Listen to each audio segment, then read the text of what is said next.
Mga K-drama fans saan mang sulok ng mundo, check-in tayo. Comment mo muna kung taga saan ka bago magsimula ang kwento. Si Jung-woo ay isang talentadong doktor na may henyong kakayahan sa larangan ng plastic surgery. Walang surgery na hindi niya kayang hawakan.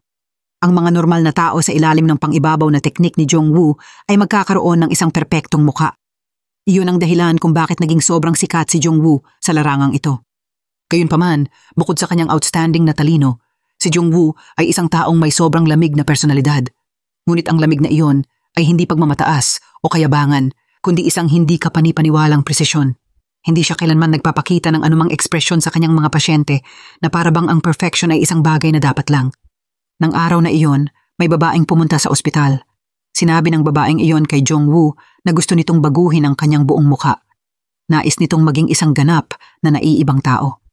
Nakita ni Jung-woo ang mga umiiwas at nag-aalalang mata ng babae habang nag-uusap. Tila may kinakatakot ito. Nang makita ito, pinayuhan ni Jung-woo ang kabilang panig na muling pag-isipan kung ang gusto ba niya talaga ay pagbabago sa hitsura. Nang gabing iyon, pauwi mula sa trabaho si Jung-woo nang pinigilan siya ng direktor. Lumalabas na ang babae ay binugbog ng malala sa parking lot noong umagang iyon. May bali siya sa cheekbone at eye socket at nangangailangan ng facial reconstruction surgery. Bilang isang plastic surgeon, ayaw operahan ni Jung-woo ang isang trauma patient. Patuloy na sinubukan siyang kumbinsihin ng direktor. Dati siyang emergency doctor si Jung-woo, kaya't naiintindihan niya na ang pasyente ay may sintomas ng facial paralysis at nangangailangan ng agarang operasyon. Walang magawa si Jung-woo at kailangan na lang niyang tanggapin ang kahilingan. Pagkatapos tingnan ang mukha ng babae, agad na hinusgahan ni Jung-woo ang pinsala ng pasyente. Pagkatapos maunawaan ang partikular na sitwasyon ng facial injury ng pasyente, mabilis niyang naisip ang pinakamahusay na paggamot. Pagkatapos ay tumutok siya sa operasyon. Una, alisin ang natigil na eye socket structure. Pagkatapos, muling ikonekta ang mga nabaling bone fragment. Susunod, perpektong ayusin ang mukha ng pasyente. Kinabukasan ng operasyon, pumunta si policewoman Min Young para makita si Jung-woo. Umaasa siya na makapagbigay si Jung-woo ng assessment report sa mga pinsala ng babae. Si Min Young ang hepe ng Major Crimes Unit. Tumakbo siya sa crime scene nang walang takot. Gusto lang niyang mahuli ang kriminal. Sa pagkakataong ito, ang babae ay nasaktan ng kanyang ex-boyfriend na nakipaghiwalay sa kanya. Pagkatapos mag-report ng babae sa pulisya, pumunta si Min Young sa parking lot kung saan nangyari ang insidente para mag-imbestiga. Natuklasan ni Min Young na ang camera sa crime scene ay nagkataong natakpan ng isang kotse kaya't hindi na itala. Sa kabilang banda, walang hiyang inakusahan ng ex-boyfriend ang babae. Nagsinungaling siya sa pulisya na ang babae ang unang nanakit. Sa totoo lang, may hidwaan ang ex-boyfriend sa babae noong panahong iyon. Sa isang saglit ng galit, itinulak siya ng babae. Bunga nito, ang palad ng ex-boyfriend ay aksidenteng nasugatan ng basag na baso. Nagkataon na itala ng surveillance camera sa parking lot ang eksenang ito.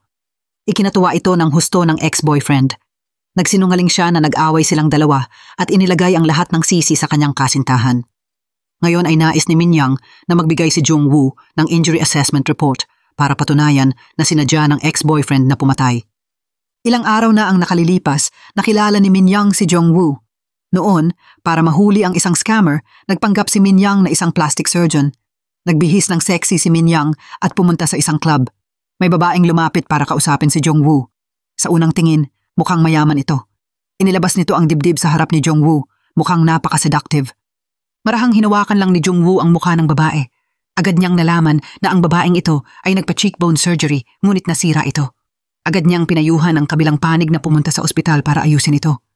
Pagkalabas ni Jung-woo, agad na hinabol ni Min Young ang babae. Hinubad ni Min Young ang kanyang high heels.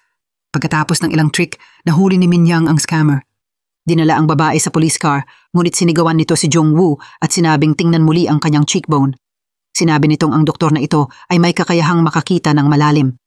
Nalaman niyang may problema ang kanyang buto sa isang sulyap lang. Pinahalagahan ni Min Young ang professionalism ni Jung-woo, ngunit walang pakialam si Jung-woo. Idineklara niya na hindi siya magbibigay ng impormasyon ng pasyente nang walang basihan maliban kung magdadala si Min Young ng investigation warrant. Dahil hindi nakipagtulungan si Jung-woo, napawalang sala ang ex-boyfriend.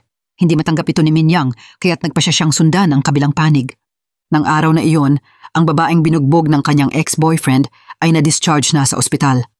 Sinabihan siya ni Jung-woo na bumalik para sa check-up sa loob ng 10 araw.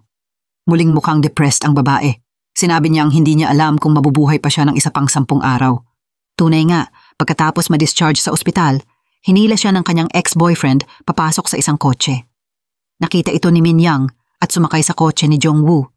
Sinabi ni Min Yang na dinala na ang babae at sinabihan si Jong-woo na habulin kaagad ito. Nang maisip ang mga pessimistic na salita bago ma-discharge ang babae, tinapakan ni Jong-woo ang gas at hinabol ito. Sa ilang sandali lang, napilitan niyang huminto ang kotse ng ex-boyfriend. Sa loob ng kotse, ang nakaraang pessimistic na ekspresyon ng babae ay nagbago na. Sinirmunan niya ang kakilakilabot niyang ex-boyfriend na may determinado ng tingin. Lumalabas na bago siya ma-discharge sa ospital, sinabihan na siya ni Jong-woo na maaari niyang tulungan itong baguhin ang kanyang hitsura, ngunit ang ibang pagbabago ay kailangan ipakita ng babae mismo. Dahil sa mga salita ni Jong-woo, napagtanto niya na ang kailangan niya ay hindi pagbabago sa hitsura, kundi kailangan niyang talikuran ang kanyang pagiging duwag upang magkaroon ng lakas ng loob para labanan ang masama. Kaya't sa sandaling ito, sobrang tapang niya. Lihim niyang binuksan ang kamera sa kotse at itinala ang tunay na ugali ng kanyang ex-boyfriend. Ito ang pinakamahusay na ebidensya para patunayan ang kanyang masasamang gawa. Sa panahong ito, nang nagpapanik ang kanyang ex-boyfriend, sinira ni Min Yang ang bintana ng kotse. Pagkatapos, ginamit niya ang video na nai-record ng babae bilang ebidensya para arestuhin ang ex-boyfriend. Tumawag din si Jong-woo ng ambulansya at sinabihan ang mga rescue worker na bigyang pansin ang mga problema. Pagkatapos ay ibinigay ni Jong-woo ang forensic report. Salamat doon, naparusahan ang ex-boyfriend. Mukhang walang pakialam si Jong-woo, ngunit may tagong mainit na puso sa loob. Nang araw na iyon, nagsasagawa ng surgery si Jong-woo sa isang babaeng estudyante. Hindi niya inaasahan na pagkasimula pa lang ng surgery, ang ina ng babaeng estudyante ay pumasok kasama ang pulis. Hiniling ng ina na itigil kaagad ang operasyon. Narinig ni Jong-woo ang mga hiyawan sa labas, ngunit hindi nagbago ang kanyang ekspresyon. Inutusan niya ang lahat na ipagpatuloy ang operasyon. Ayon kay Jong-woo, ang pasyente ay isang adulto at may pinirmahang consent form para sa surgery. Higit pa rito, ang pasyente ay nasa ilalim ng anesthesia. Ang pag-antala ng surgery ay magkakaroon ng negatibong epekto sa pasyente. Sa ilalim ng determinasyon at kapayapaan ni Jong-woo, nagpatuloy ng normal ang surgery ng babaeng estudyante. Gayunpaman, pagkatapos ng surgery, kinuha ng ina ng babaeng estudyante ang mga resulta ng anxiety disorder diagnosis ng babaeng estudyante. Naniniwala ang ina na hinihikayat ni Jong-woo ang mga mentally ill patient na may mahinang judgment na sumailalim sa forced surgery na natiling kalmado si Jong-woo. Sinabi niya na ang mga doktor ay walang obligasyon na kumpirmahin ang psychiatric diagnosis ng isang pasyente, kaya't hindi na kailangang unawain ang dahilan sa likod ng kagustuhan ng pasyente sa cosmetic surgery. Ngunit sa totoo lang, isinagawa ni Jong-woo ang surgery pagkatapos maunawaan ang mga saloobin ng babaeng estudyante. Ang babaeng estudyante ay may kambal na kapatid na babae na pumanaw sa isang aksidente. Labis na nangungulila ang ina sa kanyang bunso na anak na palaging ipinapasok ang kanyang nararamdaman sa panganay na anak na may kaparehong mukha ng kanyang bunso. Iyon ang dahilan kung bakit pinili ng babaeng estudyante ang plastic surgery. Nais niyang baguhin ang kanyang mukha dahil nais niyang kalimutan ng kanyang ina ang kalungkutan at hindi mamuhay sa nakaraan. Kahit natapos na ito, hindi pa rin makapagpakahinahon si Jong-woo. Sa daan, naisip ni Jong-woo ang kanyang kasintahan. Ilang taon na ang nakalilipas, naghahanda siyang pakasalan ito. Isang araw, habang sinusubukan ang wedding suit, nasaksihan niya ang isang aksidente sa sasakyan. Noon, agad na sumaklolo si Jong-woo. Sa huli, nakapagligtas siya ng isang buhay. Gayunpaman, dahil sa pagsagip na ito, hindi nakarating si Jong-woo sa kanyang date kasama ang kanyang kasintahan. Tila may nangyari sa kanyang kasintahan habang nasa bahay ito. Nagmadaling umuwi si Jong-woo, ngunit aksidenteng nabangga siya ng isang kotse sa kalsada. At ngayon, kahit na lumipas ang panahon, ang isipan ni Jong-woo ay puno pa rin ng imahe ng kanyang kasintahan. Nang gabing iyon, pumunta si Min Yang sa lugar ng aksidente. Ang taong nahulog sa hagdan ay isang middle-aged na lalaki. Naroon siya sa ospital ni Jong-woo ilang araw bago. Nakilala na siya ni Min Yang noon. Noon, sinirmunan ng lalaki si Jong-woo dahil hindi ito nag-operate sa kanyang anak na babae. Sinabihan niya si Jong-woo na pera lang ang nasa isip nito. Sa totoo lang, dinala ng lalaki ang kanyang anak na babae sa ospital. Ang isang gilid ng kanyang mukha ay napaso. Sinabi niya na aksidenteng napaso ang kanyang anak habang naliligo at hiniling kay Jong-woo na magsagawa ng facial reconstruction surgery dito. Nakita kaagad ni Jong-woo na tiyak na hindi napaso habang naliligo ang batang babae. Ngunit anuman ang mangyari, tinanggihan ni Jong-woo ang kanyang kahilingan. Plastic surgery lang ang ginagawa ni Jong-woo, hindi facial reconstruction pagkatapos ng paso. Noon, nagmura at nagkagulo ang lalaking ito sa ospital. Akala niya hindi nag-operate si Jong-woo dahil wala siyang pera. Nakahanap si Min Young ng suicide note sa katawan ng lalaki. Ito ay puno ng mga sumpa laban kay Jong-woo. Naniniwala ang taong ito na ang mga doktor na tulad ni Jong-woo ay naghahanap lang ng kita kapag pumipili ng mga pasyente at ganap na hindi karapat-dapat na mag-practice ng medisina. Pagkatapos mabunyag ang insidente, itinulak si Jong-woo sa tuktok ng search results ng opinyon publiko.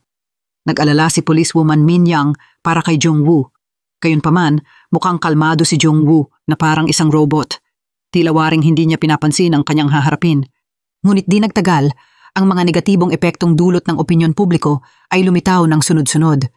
Ang mga pasyenteng naka-schedule ng surgery ay hindi na nagtiwala kay Jong-woo at kinansela ang lahat ng plano sa surgery. Ang proyekto para i-hire si Jong-woo bilang isang partner doctor ay ipinagpaliban din. Para maresolba ang mga chismis tungkol kay Jong-woo at mapanatili ang kita ng ospital, dinala ng direktor si Jong-woo sa press conference. Inanunsyo niya na ang ospital ay makikipagtulungan sa pulisya at magbibigay ng libreng surgery at medical support sa mga biktima. Si Jong-woo ang magiging chief surgeon. Pagkatapos, dinala ng direktor si Jong-woo sa presinto para kumpletuhin ang cooperation agreement sa pulisya. Saka lang titigil ang publiko sa pagpuna kay Jong-woo. Sa parehong oras, iniimbestigahan ni Min Young ang kaso ng lalaking nahulog mula sa gusali. Natuklasan niya na inayos ng lalaki na gamutin ng ospital ang peklat ng kanyang anak bago mahulog mula sa gusali. Nagtaka si Min Young. Paano nagawa ng isang amang tulad nito na gawin ang ganitong matinding pagpili ng napakadali?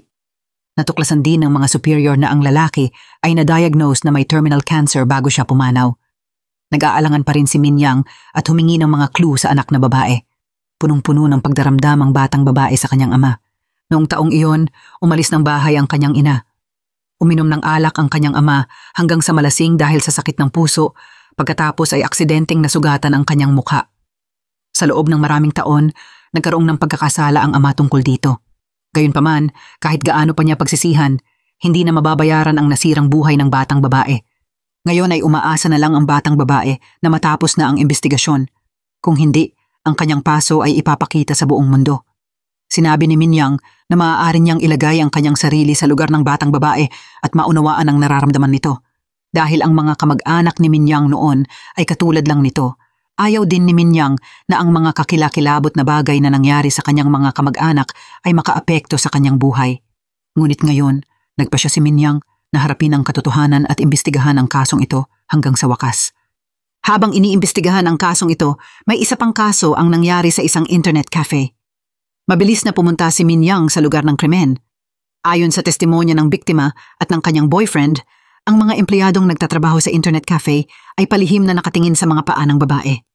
Pagkatapos, sinundan ng empleyado ang isang babae papasok sa banyo at sinubukan atakihin ito sa restroom. Para protektahan ang kanyang sarili, hinugot ng babae ang isang kutsilyo at inatake ang empleyado sa muka. Naniniwala ang babae na ang kanyang sitwasyon ay self-defense. Bilang isang maingat na tao, hiniling pa rin ni Min Young sa kanyang junior na alamin ang sitwasyon mula sa may-ari ng internet cafe.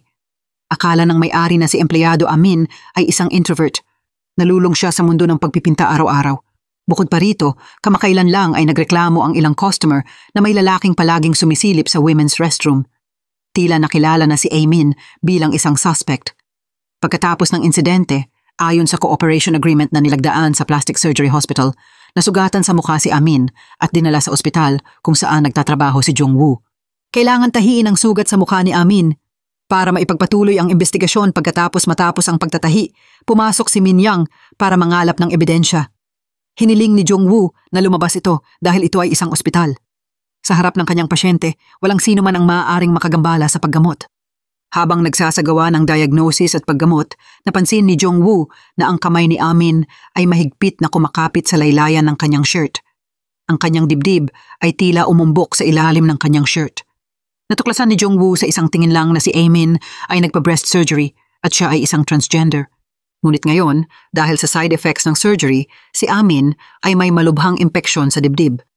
Sa pahintulot ni Amin, mabilis na isinagawa ni Jong-woo ang surgery.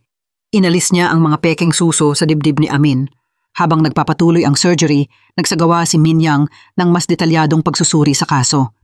Si Amin ay isang transgender at nasa panganib dahil sa mga side effect ng surgery. Maaari kayang gumahasa ng isang babae ang isang taong tulad nito. Naalala ang paraan ng pag-iwas ng babaeng ginahasa sa pagsasalita. Napuno ng pagdududa si Minyang tungkol sa katotohanan ng buong kaso. Pagkatapos ng surgery, tinanong ni Minyang si Jongwoo tungkol sa mga surgery record ni Amin, ngunit tumanggi si Jongwoo dahil ito ay privacy ng pasyente. Pagkatapos ay tinanong ni Minyang si Jongwoo kung bakit niya nais makipagtulungan sa presinto para magbigay ng medical at public welfare support sa biktima. Sa mata ng iba, si Jongwoo ay isang malamig na tao na hindi gusto ng panghihimasok sa privacy ng mga pasyente. Hinulaan ni Minyang na ang layunin ni Jongwoo sa paggawa nito ay hindi lang para linisin ang iskandalo, kundi talagang nais niyang tulungan ang mga biktima. Ang mga salita ni Minyang ay nagtulot na malalim na mag-isip si Jongwoo. Bago ang surgery, sinabi ni Amin na hindi siya gumawa ng anumang panggagahasa. Nang maisip ito, nagsimulang maghanap si Jongwoo ng mga surgery record ni Amin. Ngunit pagkatapos maalala ang mga salita ni Minyang, nag-atubili siya at sumuko. Matagumpay ang surgery sa pag-alis ng mga peking suso, ngunit napakasama ng mood ni Amin. May mga puna tungkol sa kanya sa online. Sinasabi nila na si Amin ay isang madalas namang abuso ng mga babae. Nang makita na kinukondena siya ng opinyon publiko, labis na nanghina ang loob ni Amin. Sinabi niya kay Jongwoo na nagsisinungaling ang babaeng nag-akusa sa kanya. Nang araw na iyon, nang ma-discharge si Amin sa ospital, balak ng junior ni Minyang na dalhin si Amin para imbestigahan. Gayunpaman, pinigilan silang dalawa ni Jongwoo sa harap ng elevator. Tinanong niya si Amin tungkol sa taas ng babae na nagdulot ng pinsala sa kanyang mukha. Bilang isang profesional na plastic surgeon, maingat na sinuri ni Jongwoo ang sugat sa mukha ni Amin. Ang sugat sa simula ay 2 beses na mas malalim kaysa sa dulo, ibig sabihin ay mula itaas pababa. Mula doon, maaaring mahinuha na ang taong humawak ng kutsilyo ay mas matangkad kaysa kay Amin, samantalang ang babae ay nagsabing mas maikli siya kaysa kay Amin.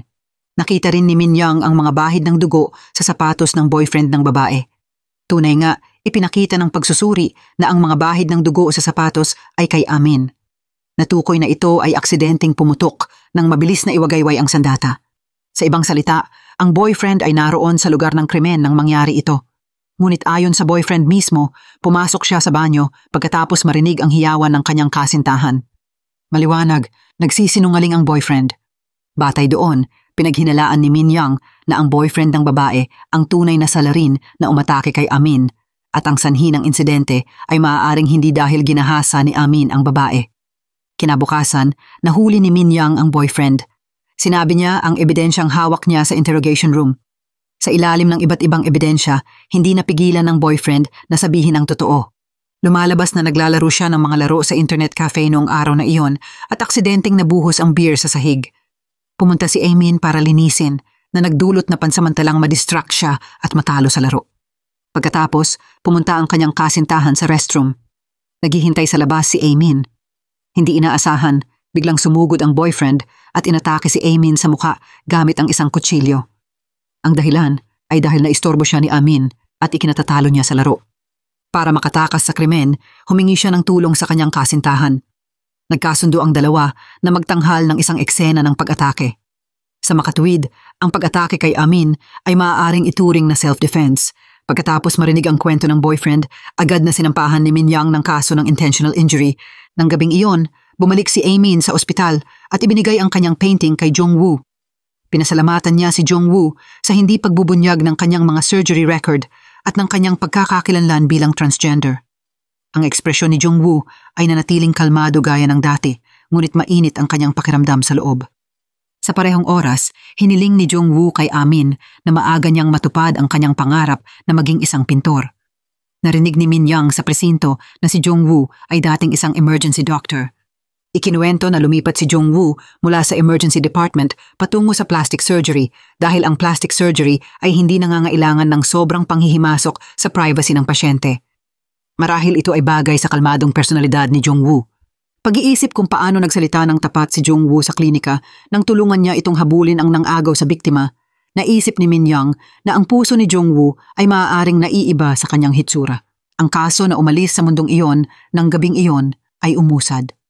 Ang kapitbahay ng lalaking nahulog mula sa gusali ay nakipag-ugnayan kay Minyang at sinabi na nang gabing iyon ng insidente, Nakakita ang kapitbahay ng isang estrangherong tumatakbo sa apartment hallway.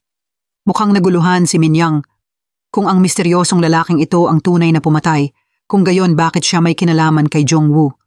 Sa paalala ng kanyang junior, napagtanto ni Minyang na maaaring nasa panganib si Jong-woo. Nang gabing iyon, may sumunod na kotse kay Jong-woo. Nang bumaba si Jong-woo sa kotse, tinapakan ng may-ari ng kotse ang gas at nagmaneho patungo kay Jong-woo. Sa kabutihang palad, dumating si Minyang sa tamang oras. Ang kotse na sumugod patungo kay Jong-woo ay dumaan at mabilis na umalis. Nang makita si Jong-woo na nahulog sa lupa sa pagkabigla, nagmadaling iniabot ni Minyang ang kanyang kamay. Ang eksenang nasa harap ng kanyang mga mata ay nagpaalala kay Jong-woo sa kanyang yumaong kasintahan. Noon, ngumiti rin at iniabot ang kamay ng kanyang kasintahan tulad ng ginawa ni Minyang. Imbestigahan ni Minyang at natuklasan na ang kotse na sumusunod kay Jong-woo ay isang nakaw na kotse. Naitala ng dashcam ang suspect na may suot na sombrero at mask. Ang suspect ay mukhang kaparehong-kapareho ng tao sa harap ng bahay ng lalaking nahulog mula sa gusali. Lalong pinatibay nito ang opinyon ni Minyang. Ang kaso ng lalaking umalis sa kanyang buhay ay may panghihimasok ng ibang tao. Ang akusasyon laban kay Jong-woo sa suicide note ay tila isang masusing plano laban kay Jong-woo. Narinig ng anak na babae ng lalaking nahulog mula sa gusali ang usapan ni na Minyang at ng kanyang junior. Alam niya na ang suspect ay maaaring may galit kay Jong-woo, kaya't ipinaalam niya kay Jong-woo ang bagay na ito. Pumunta si Jong-woo para magtanong kay Minyang. Sa kasamaang palad, walang naging pag-unlad ang investigasyon ni Minyang. Nakuha ng surveillance camera at ng recorder sa gusali ng lalaki ang suspect, ngunit hindi pa nakumpirma na ito ay iisang tao. Pagkatapos ay tinanong ni Minyang si Jong-woo kung mayroon siyang mga galit sa kanino man. Sinabi ni Jong-woo na wala. Sa totoo lang, mayroon siyang nasa isip, ang lalaking sangkot sa pagkamatay ng kanyang kasintahan. Pagkatapos maaresto ang lalaki, hinubad ni Jong-woo ang mask ng lalaki at nakita ang kanyang mukha. Bumalik ang oras sa kasalukuyan. Habang isinasagawa ang investigasyon ng kaso, may isang sikat na modeling competition na ginaganap. Kabilang dito, ang modelong si Seok-yang ay mahusay na nakapasok sa final round. Siya rin ang pinaka-promising na kandidato para manalo sa nalalapit na final. Sa harap ng kamera, sinubukan ni Seok-yang na ipakita ang kanyang ganda at figure. Sinermunan ng ibang mga modelo at sinabing masyadong peke ang mga ekspresyon at galaw ni Seok-yang. Kahit sa banyo, naririnig ni Seok-yang ang tsismisan ng kanyang mga kasamahan tungkol sa kanya. Pinaghihinalaan nila na ang dahilan kung bakit siya natanggal sa kanyang pinakabagong modeling agency ay dahil sa kanyang maduming personal na buhay, isang celebrity na may maraming iskandalo. Inisip lang ni Seok-yang na naiinggit sila sa kanya. Pagkatapos magtapos ang photoshoot, naglalakad si Seok-yang sa kalye. Sa panahong ito, may middle-aged na babae ang dumaan. Tiningnan ng babae si Seok-yang nang may mapuot na ekspresyon. Bago pa makaresponde si Seok-yang, biglang binuhusan ng babae si Seok-yang ng acid. Malubhang napaso ang mukha ni Seok-yang. Sumigaw siya sa sakit. Naaresto rin kaagad ang babae. Sa pamamagitan ng surveillance camera, natuklasan ng pulisya na naroon ang babae 30 minuto bago ang insidente. Nakatingin siya kay Seok-yang sa hindi kalayuan. Sinisi ng babae ang batang at magandang si Seok-yang. Tinanong pa niya kung sino si Seok-yang. Tila nakalimutan niya na siya ang salarin. Malubha ang paso ng kanyang muka. Ang kalahati ng kanyang muka ay napinsala.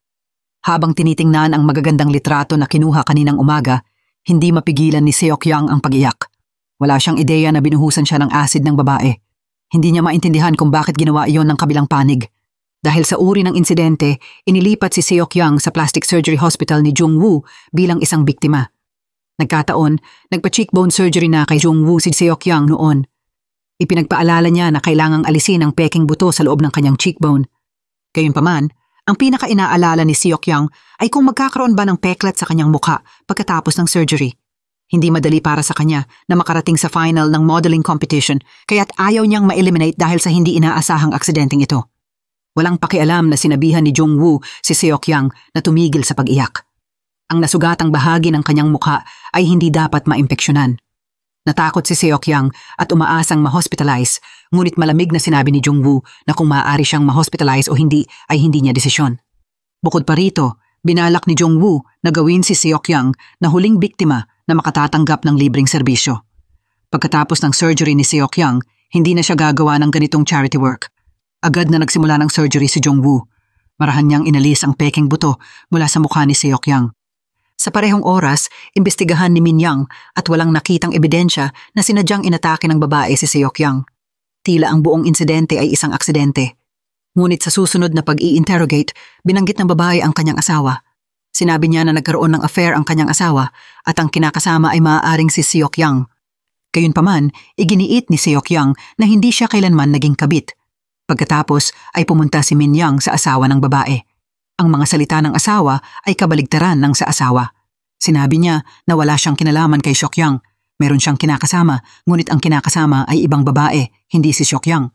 Bukod pa rito, sinabi ng asawa na palihim na sinundan siya ng kanyang asawa at ng kinakasama, kaya't dapat alam niya kung ano ang itsura ng kinakasama. Kaya't hindi maaaring nagkamali ng tao ang kanyang asawa. Sa panahong ito, nagsimulang magduda si Min Yang sa motibo ng babae. Pinaghihinalaan niya na ang tunay na motibo ng kabilang panig ay saktan si Seok Yang. Pagkatapos ng surgery, pumunta ang boyfriend sa ospital para dalawin si Seok Yang. Labis na kawawa ang mukha ni Seok Yang, ngunit wala man lang pakialam ang boyfriend. Sa halip, sinermunan niya si Seok Yang na hindi niya iningatan ang kanyang mukha bilang isang modelo. Ang hinala ng pangangalo niya kay Seok Yang ay malawakang ikinalat ng media. Agad na sinermunan siya ng mga netizen at nagsimulang punahin siya. Naapektuhan ng opinyon publiko ang boyfriend at hindi naniwala kay Seok Yang. Akala ni Seok Yang na may ibang babae ang kanyang boyfriend. Bigla siyang nagalit. Sinigawan niya at pinalayas ang kanyang boyfriend. Pagkalabas ng boyfriend, sinubukan manigarilyo ni Seok Yang. Sinubukan pigilan ni Jung Woo, ngunit hindi ito nakinig. Pagkatapos ng lahat, napinsala ang kanyang mukha. Para sa isang modelo, ang napinsalang mukha ay nangangahulugan ng pagkawala ng kanyang pangarap, pagkawala ng kanyang buhay. Nang makita ang pagkasira ng loob ni Seok Yang, nanatiling walang pakialam si Jung Woo. Sinabi niya na kahit gaano siya kawalan ng pag-asa, hindi niya mababago ang sitwasyon. Nais ni Min Yang na baguhin ni Jung Woo ang kanyang ugali sa mga biktima, ngunit malamig na tinanggihan ni Jung Woo. Ito ay plastic surgery. Responsable lang siya sa hitsura ng pasyente at hindi sa nararamdaman ng pasyente. Sinabihan ng kasamahan ni Jung Woo, si Min Yang, na ang dahilan kung bakit siya lumipat mula sa general surgery patungo sa plastic surgery ay dahil ayaw ni Jung Woo na maglagay ng sobrang emosyon sa pasyente. Ang hindi alam ng kanyang kasamahan at ni Min Yang ay pinapalabas ni Jung Woo ang kanyang panloob na emosyon sa pamamagitan ng walang pagod na pag-ooperate. Ang pumapasok sa kanyang isipan ay ang aksidente sa kotse, maraming taon na ang nakalilipas at ang kalungkutan ng nangyari sa kanyang kasintahan. Walang naging pag-unlad ang investigasyon ni Min Yang dahil sa kakulangan ng ebidensya. Pinalaya ang babae, ngunit hindi sumuko si Min Yang. Sa halip, sadyang ipinakita niya sa babae ang litrato ng isa pang babaeng inatake ng acid at nagsinungaling na ang tao sa litrato ay si Seok Yang. Sinadyaring binanggit ni Min Yang na si Seok Yang ay ginagamot sa isang plastic surgery hospital. Tulad ng inaasahan, palihim na pumunta ang babae sa ospital. Sinundan siya ni Min Yang hanggang sa dulo. Sa hating gabi sa ospital, maingat na pumunta ang babae sa kwarto ni Seok Yang. Gayunpaman, hindi siya gumawa ng anumang karagdagang aksyon para saktan si Seok Yang. Sa halip, kumuha siya ng litrato ng mukha ni Seok Yang pagkatapos ng surgery. Nakilala ni Jung Woo ang babae at susundan na sana niya ito, ngunit pinigilan siya ni Min Yang. Pinalitan na ni Min Yang si Seok Yang kanina. Ang babae sa hospital room ay isang pulis. Pagkatapos umalis ng ospital ang babae, tahimik na sinundan ni Min Yang at Jung Woo ito. Sa sandaling iyon, tumawag ang babae sa isang partikular na babae, ngunit nag-atubili ang kabilang panig at hindi sinagot ang telepono. Hindi nagtagal, bumaba sa kotse ang babae at pumunta sa isang gusali. Tila may kakausapin siya. Sa panig na ito, dinalik si Seok Yang sa ospital ng pulisya.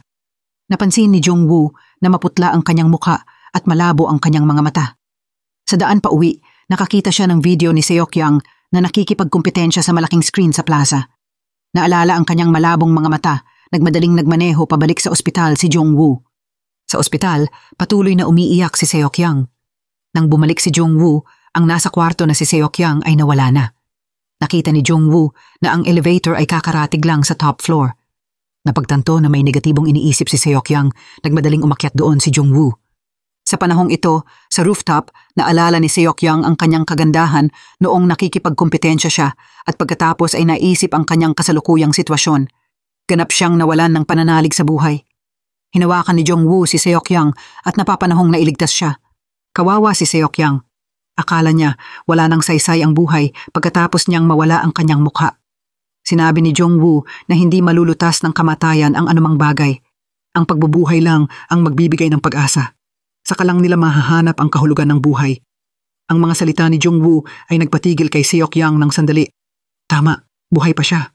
Marami pang magagandang bagay sa buhay. Habang nagliligtas ng tao si Jung-woo, sinundan ni Min-yang ang babae papunta sa isang partikular na gusali. Pagkatapos imbestigahan, naniniwala si Min-yang na hindi kilala ng babaeng ito, si Seok-yang.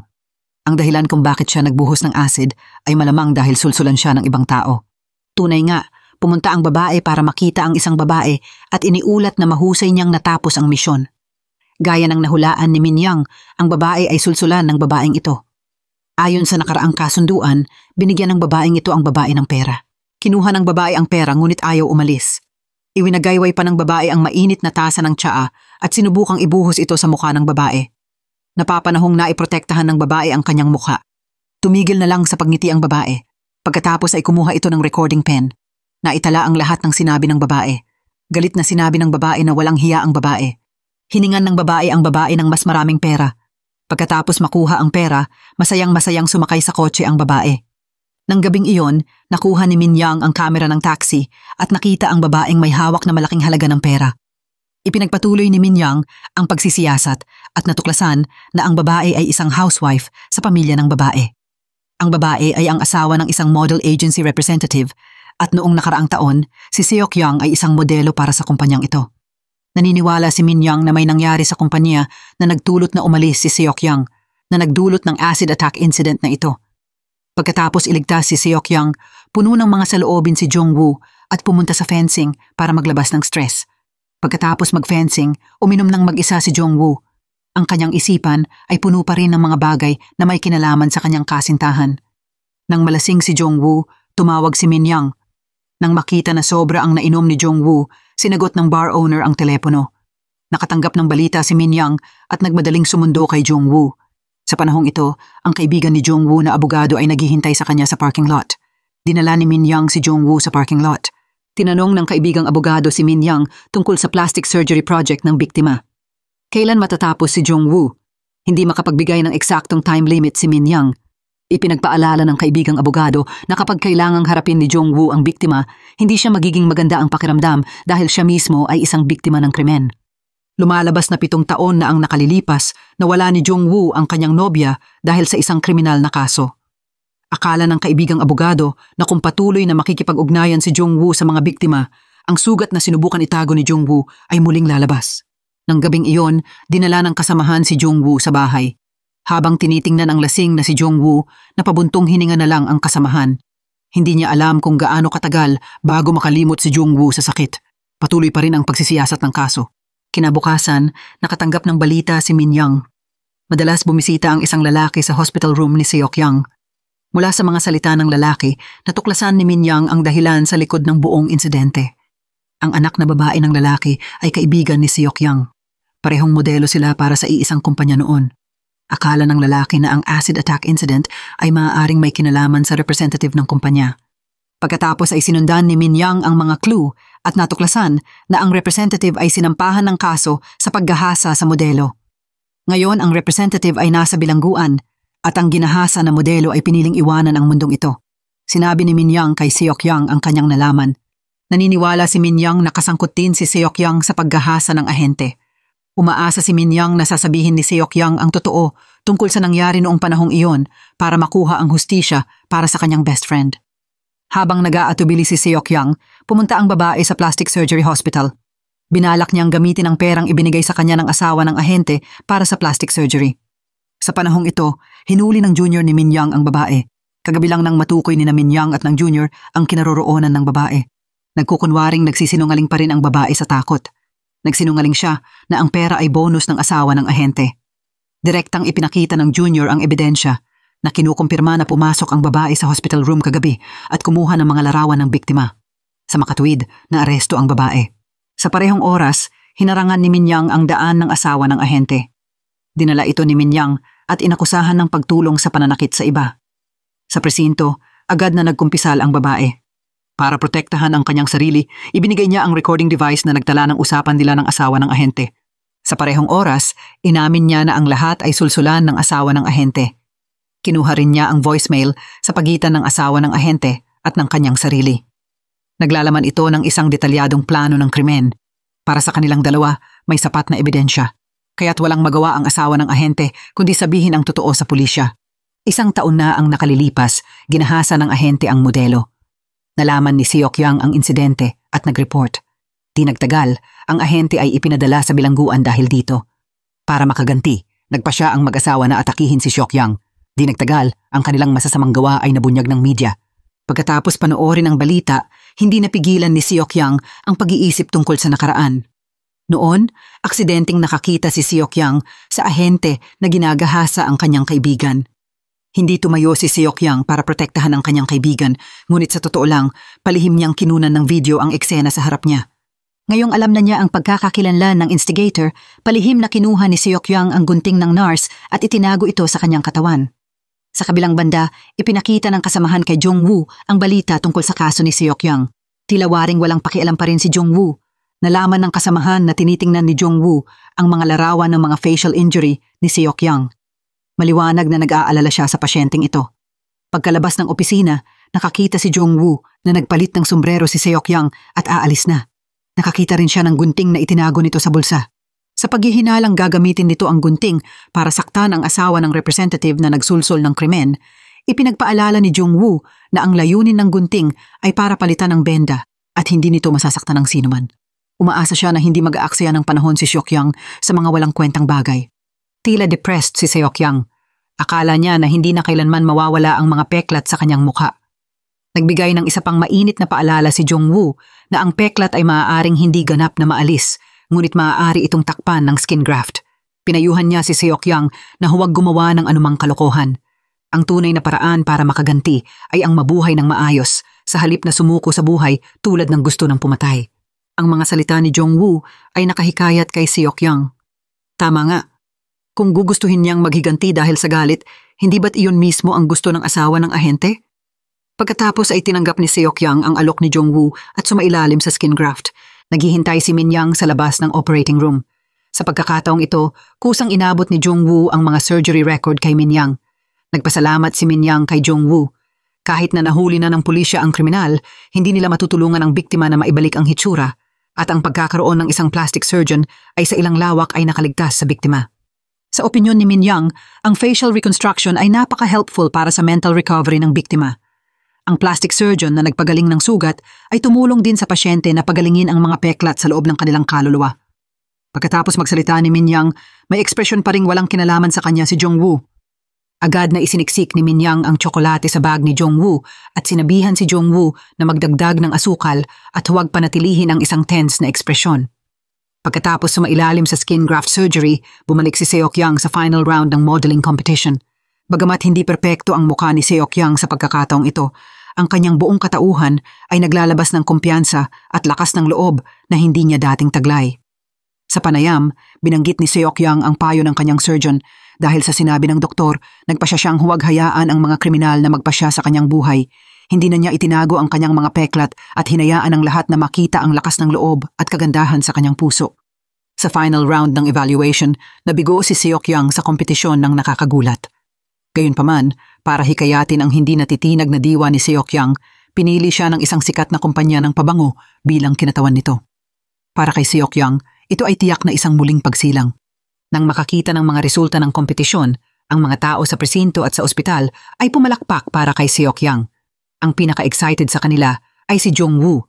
Nang mag-isa si Jong-woo, kinuha niya ang tsokolating ibinigay sa kanya ni Min Yang at tinira ito. May isang nasiyahan ngiti sa sulok ng kanyang bibig.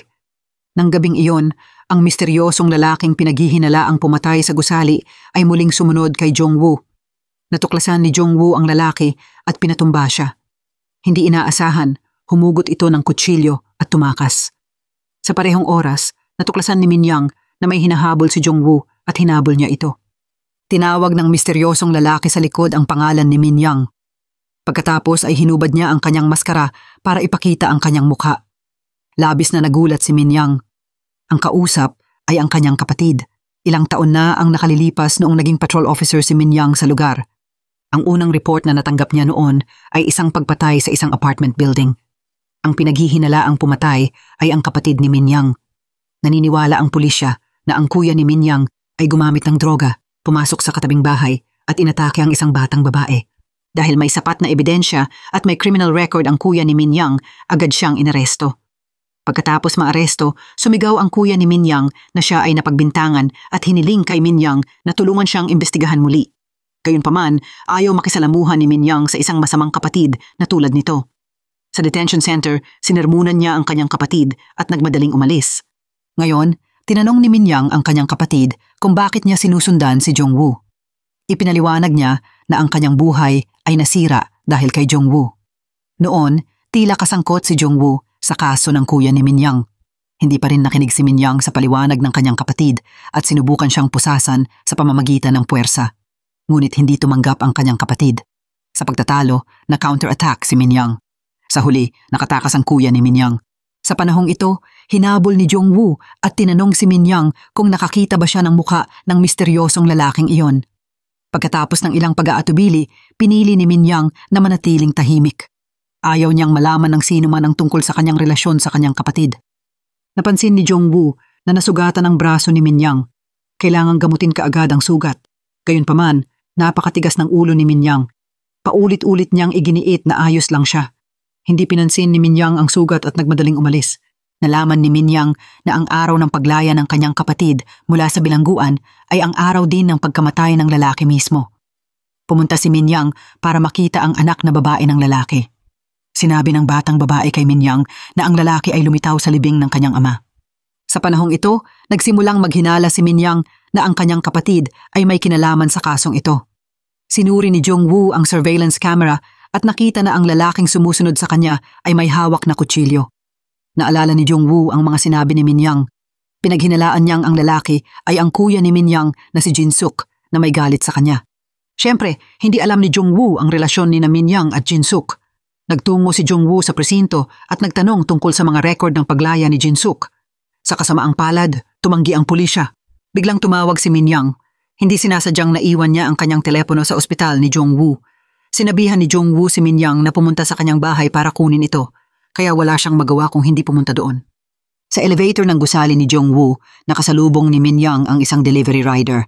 Ang binatang ito ay may palaisipan o personalidad. Habang kausap ang kaibigan sa telepono, sinabi nitong kung may mga has na hindi magbayad ng delivery, tiyak na paparusahan niya ang taong iyon. Noong mga sandaling iyon, hindi gaanong pinansin ni Min Yang iyon. Hindi inaasahan, sandali lamang ang lumipas at may narinig na hiyawan ng babae mula sa katabing bahay. Agad na tumakbo papunta roon si Min Yang. Nakita niya ang delivery rider na tumakas palayo at ang binata sa katabing unit ay nasugatan. Agad na nagbigay ng paunang lunong si Jong-woo sa binata. Nasugatan ang mukha ng lalaki matapos mauntog sa salamin, ngunit walang mahanap na angkop na ospital para operahan ng gabing iyon. Kaya kusang inamin ni Jong-woo ang lalaki sa kanyang plastic surgery hospital. Napansin ni Min Yang ang naiwan na sombrero ng delivery rider sa bahay ng lalaki, kaya hinabol at nahuli niya ito. Isinalaysay naman ng babaeng kasama ng lalaki kay Min Yang ang nangyari. Ayon sa babae, magpinsan sila ng lalaki. Noong mga sandaling iyon, dumating ang delivery rider. Hindi sinasadyang nahulog ang pera ng babae sa sahig habang nagbabayad para sa pagkain. Kaya agad na nagalit ang delivery rider at itinulak ang pinto. Upang pigilan siya, nakipag-away sa kanya ang pinsan ng babae. Pagkatapos, itinulak nito ang kanyang pinsan sa salamin at nasugatan. Gayunpaman, nagtatangkang magdahilan pa rin ang delivery rider. Sinabi nitong nang pumasok siya, ang sahig ng bahay ng lalaki ay puno ng dugo. Sinamagpinsan raw ang nagpakanan nito laban sa kanya. Hindi siya naniwala ni Min Yang. Nang imbestigahan niya, nalaman niyang may criminal record ito at kasalukuyang nasa probation. Nang makitang hindi siya pinaniwalaan ng pulisya, muling nag-init ang ulo ng delivery boy. Biglang kumunot ang noo ni Min Yang. Naalala niya ang kanyang kapatid dahil sa lalaking nasa harapan niya. Nang maaresto ang kanyang kapatid, nag-init din ang ulo nito dahil ipinagtatanggol ang sarili. Sa kabilang banda, nagsasagawa ng operasyon si Jong-woo sa nasugatang binata. Ang sugat sa baba ng binata ay mas malalim kaysa sa ibang bahagi ng kanyang mukha. Mayroon din mga pasa sa braso ng binata. Tila ba sanhi ito ng panlabas na puwersa.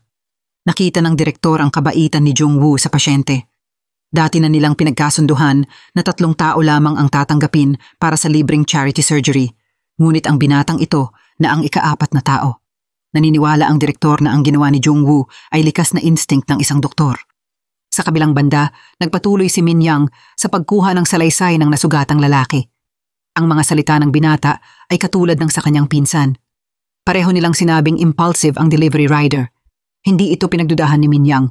Sa panahong ito, tinawag ni Jong-woo si Minyang sa klinika para gamutin ang kanyang sugat.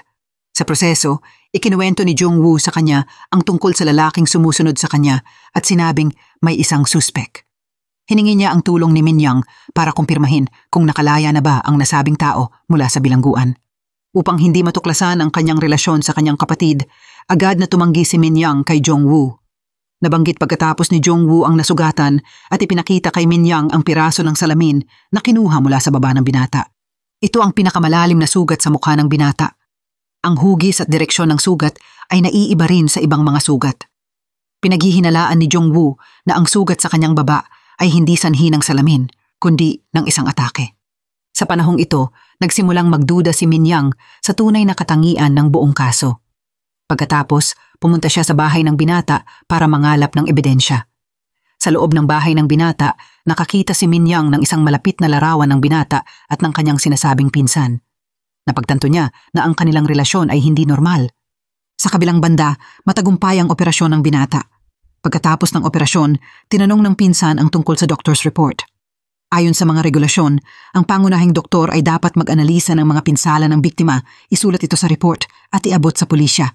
Tila napaka-curious ng pinsan sa nilalaman ng report. Hindi sumagot si Jong-woo. May natuklasan ding kahina-hinala ang junior ni Minyang.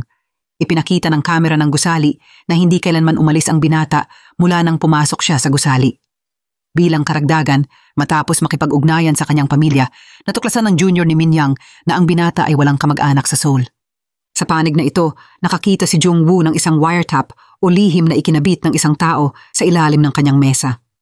Naalala na pumunta ang binata sa kanyang opisina para hanapin siya, naging suspetsoso rin si Jong-woo. Bilang karagdagan, nakakita si Jong-woo ng isang pasyenteng sumailalim sa abdominal surgery na nagkukubli sa pintuan at nakikinig sa pag-uusap ng binata at ng kanyang pinsan.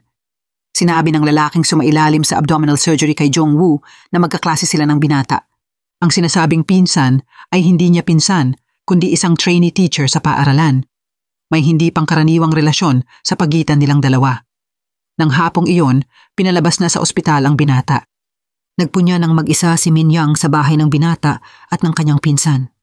Dahil ang pinsan ay pinaghihinalaang nagsinungaling, dinala ni Minyang ito sa presinto para imbestigahan. Sa pagdadalamhati, isinalaysay ng pinsan kay Minyang ang kanilang tunay na relasyon ng binata. Naging ganito ang pangyayari. Noong araw ng insidente, may hawak na mahalay na video ang binata tungkol sa kanya. Iminungkahi niyang maghiwalay, ngunit ginamit ng lalaki ang video para pagbantaan siya. Noong araw na iyon, nagkaroon sila ng alitan dahil sa isyong ito. Sa pagtatalo, hindi sinasadyang nauntog sa salamin ang lalaki. Upang maiwasang ma-expose ang video, kailangan niyang isisi ang lahat sa delivery guy. Bilang karagdagan, malapit nang gawin ang teacher appointment exam, kaya upang mapanatili ang kanyang trabaho, itinago niya ang kanyang relasyon sa kanyang estudyante. Bagamat patuloy niyang sinasabi na siya rin ay isang biktima, iginiit pa rin ni Minyang na tanggapin nito ang investigasyon. Sa panahong ito, biglang nagbago ang tono nito at hindi na ito mukhang kaawa-awa kundi walang pakialam. Hindi pa rin nagbago ang isip ni Minyang. Hindi inaasahan, biglang sinuntok ng binata si Minyang mula sa likuran at pinatayuan. Pagkatapos noon, agad na kumuha ng kutsilyo ang babae at ipinasa ito sa kamay nito at pinapapatay ng binata si Minyang.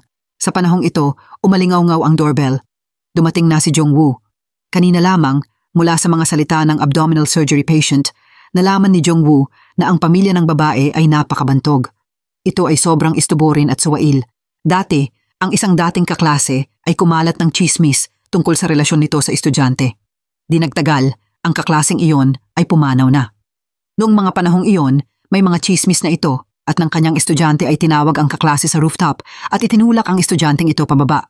Ngunit ngayon, nang makita nitong nag-aatubili ang binata, sinampal nito ng diretso ang binata. Sinabihan nito ang binata na gawin ang ginawa noon nang itinulak nito ang estudyanteng iyon pababa. Si Jong-woo, sa labas ng pinto, nakaramdam ng panganib at kinatok ng walang patumangga ang pinto. Sa loob ng kwarto, ang kutsilyo sa kamay ng binata ay tuluyan ng saksak si Minyang. Buti na lamang at napasok ni Jong-woo ng tamang oras. Nagising naman si Minyang sa tamang panahon. Nang makita ito ng babae, sinubukan nitong isisi lahat sa binata.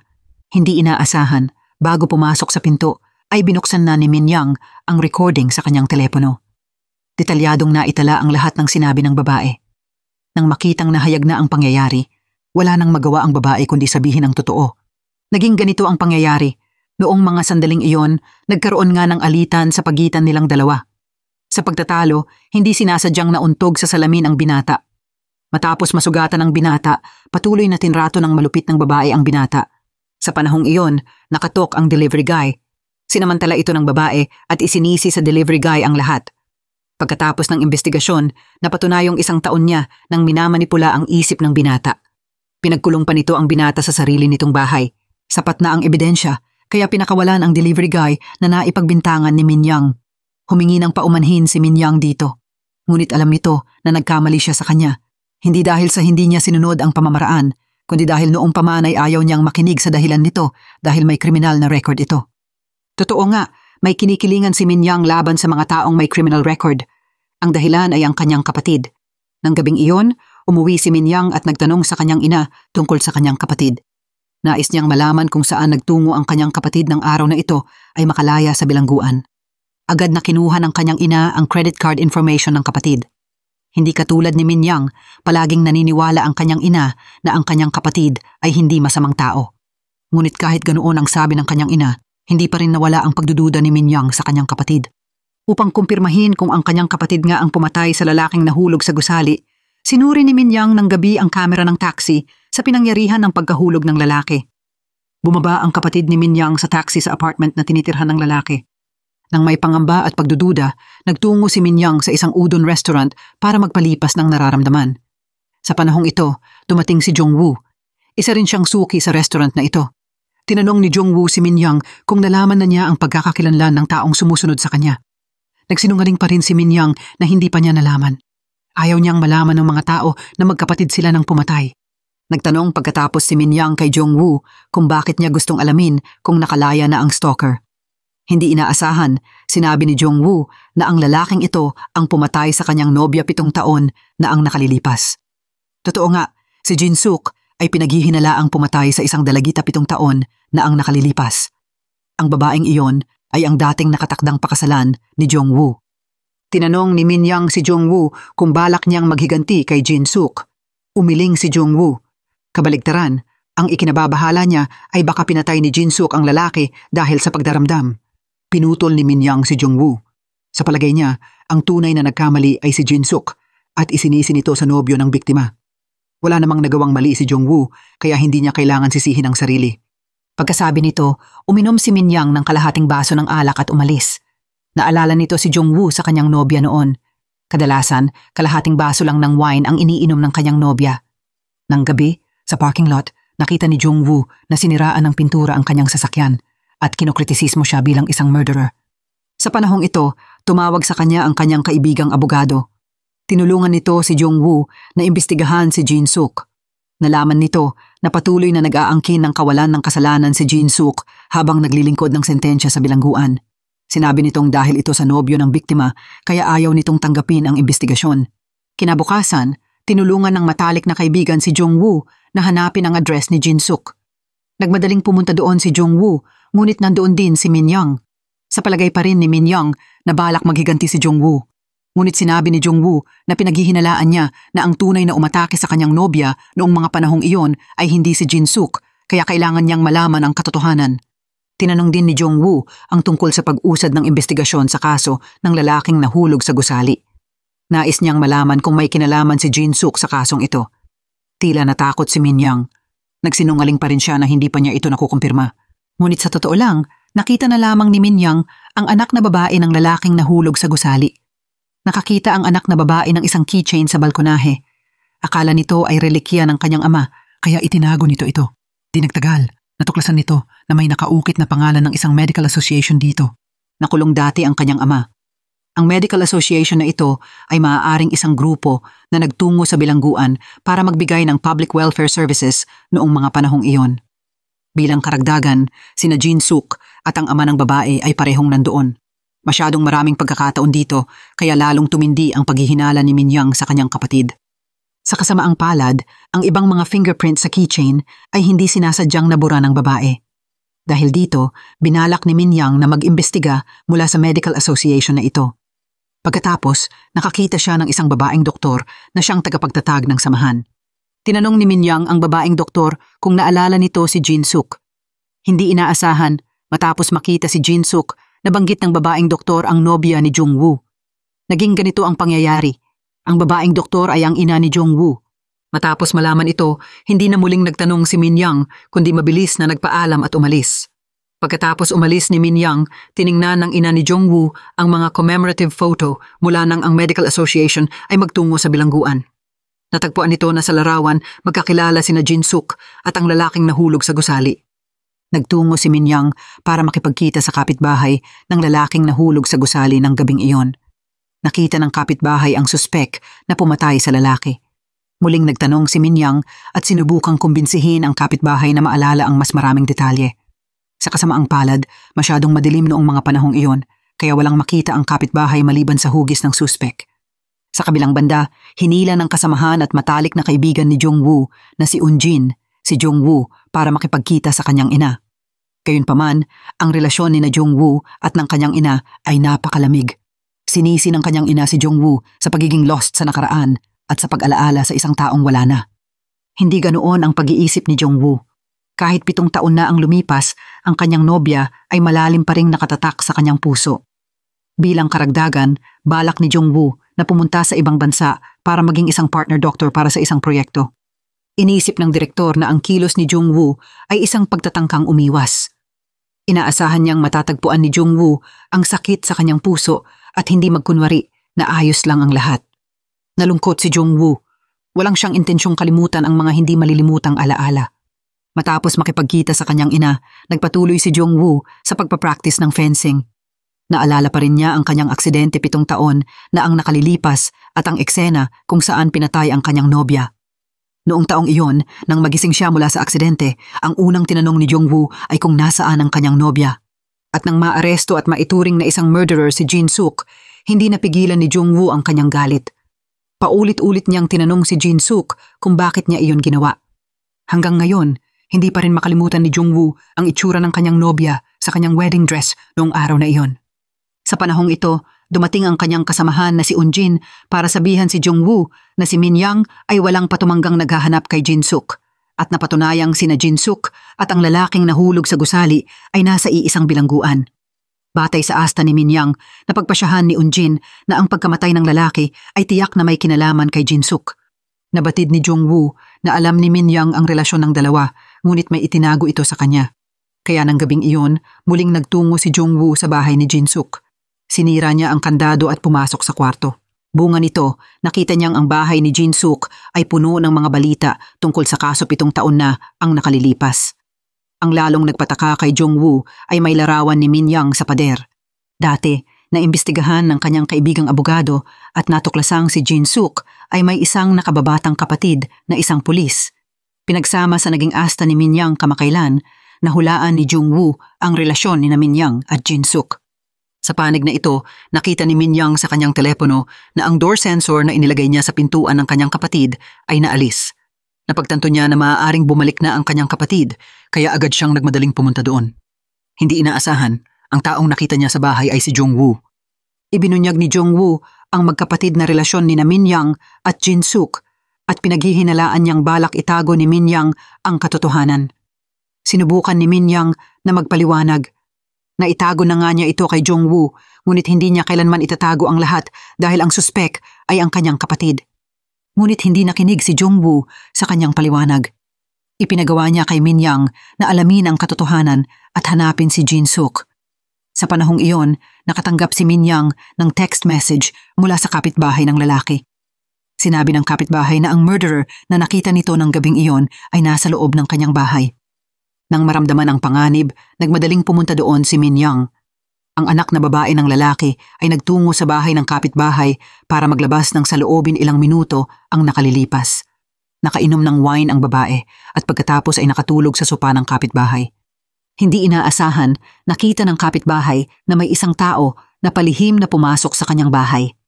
Sa panahong ito, ang paglakad ng taong ito ay eksakto tulad ng taong nakita nito ng gabing iyon.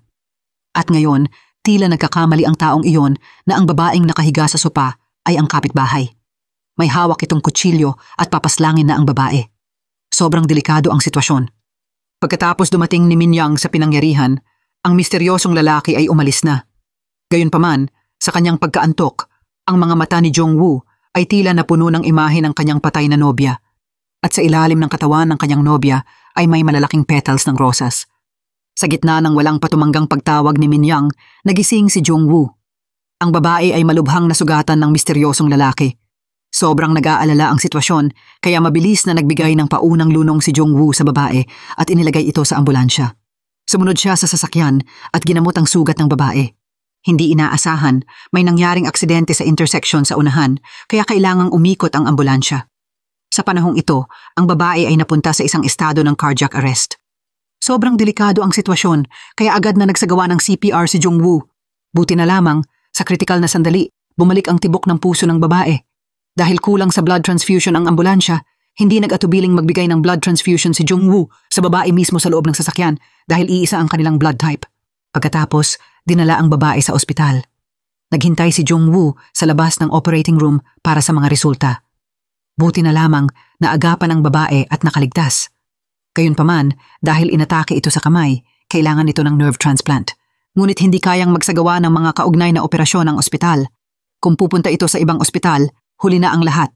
Iminungkahi ng doktor na kilala si Jong-woo na kanyang kumpletuhin ang susunod na operasyon. Matapos mag-isip ng sandali, pumayag si Jong-woo. Pagkatapos ng lahat, dating surgeon siya. Nang gabing iyon, inilipat ang babae sa cosmetic hospital kung saan nagtatrabaho si Jong-woo. Habang siya ay nakapokus sa operasyon, si Min Yang ay nag-iimbestiga sa kaso. Nagpanik ang kapitbahay at bumalik sa pinangyarihan ng atake at kumuha ng litrato nito. Sa kasamaang palad, masyadong malabo ang larawan para makilala ang mukha ng pumatay, ngunit posible na makita na tila kinain ng babae ang kamay ng misteryosong lalaki. Binalak kunin ni Min Yang ang DNA ng pumatay mula sa kamay ng babae. Sa parehong panahon, nang imbestigahan niya ay natuklasan niyang lumabas si Jin Suk sa convenience store ng gabing iyon. Gayunpaman, nang dumating si Min Yang sa tindahan, umalis na ang kanyang kapatid. Pagkatapos ng operasyon, tinanong ni Jong-woo si Min Yang kung ginawa ito ni Jin Suk para maghiganti sa kanya. Hindi masagot ni Min Yang. Tulad ni Jong-woo, hindi niya maipaliwanag ang kasalukuyang sitwasyon. Hindi niya maintindihan kung bakit ganoon ang trato ng kanyang kapatid kay Jong-woo. Nang gabing iyon, magkaiba ang iniisip ni na Jong-woo at Min Yang. Iniisip ni Jong-woo ang impormasyon at mga larawan niya sa pader ni Jin Suk. Nagtungo naman si Min Yang sa bahay ng kanyang kapatid para muling mag-imbestiga. Nagtaka siya kung ano ang balak ng kanyang kapatid. Kinabukasan, nagising ang babae pagkatapos ng operasyon. Ngunit marahil dahil sa kakilakilabot na karanasan na kanyang pinagdaanan, pansamantala niyang hindi maalala ang hitsura ng misteryosong lalaki na umatake sa kanya ng gabing iyon. Naghahanap si Jong-woo ng balita tungkol kay Jin Suk sa online. Balak niyang gamitin ang larawan mula sa balita para ikumpara at ipakilala sa babae upang kumpirmahin kung si Jin Suk ba ang murderer ng gabing iyon. Pinayuhan siya ni Unjin na huwag. Ang nabigla at natroma na babae ay automatikong nag-block ng kanyang mga alaala kaya mas mabuting iwanan na lamang siya mag-isa. Sa panahong ito, ipinahayag ni Jong-woo ang kanyang mga hinala sa kanyang mga kasamahan. Kung ang layunin ni Jin Suk ay maghiganti kay Jong-woo, dapat diretso siyang umatake kay Jong-woo.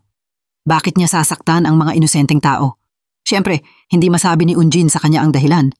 Hindi rin ito maipaliwanag ng superior ni Min Yang. Si Jin Suk ang umano'y pumatay sa nobya ni Jong-woo 7 taon na ang nakalilipas. Bakit siya magkakaroon ng galit sa nobyo ng biktima na si Jong-woo? Kung may pagkamuhi kay Jong-woo, bakit mo naman gustong saktan ng iba? Sa panahong ito, natuklasan ni Min Yang na 7 taon na ang nakalilipas, ang kanyang kapatid ay nakipag-away kay Jong-woo habang sila ay naglilipat. Dahil dito, ang hitsura at personal na impormasyon ni Jin Suk ay naging hayagan. Siya rin ay itinuring na isang national murderer. Inisip ni Min Yang na ito ang dahilan kung bakit kinamuhian ni Jin Suk si Jong-woo. Alam ang magkapatid na relasyon ni na Jin Suk at Min Yang, inutusan ng superior na umatras si Min Yang sa kasong ito. Iniisip pa rin ni Jong-woo ang mga motibo ni Jin Suk sa paghangad na saktan siya.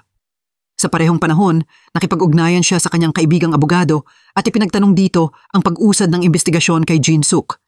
Kailangan niyang malaman kung bakit si Jin Suk, nakakalaya pa lamang mula sa bilangguan, ay tumakbo para magbigay ng gulo sa kanya.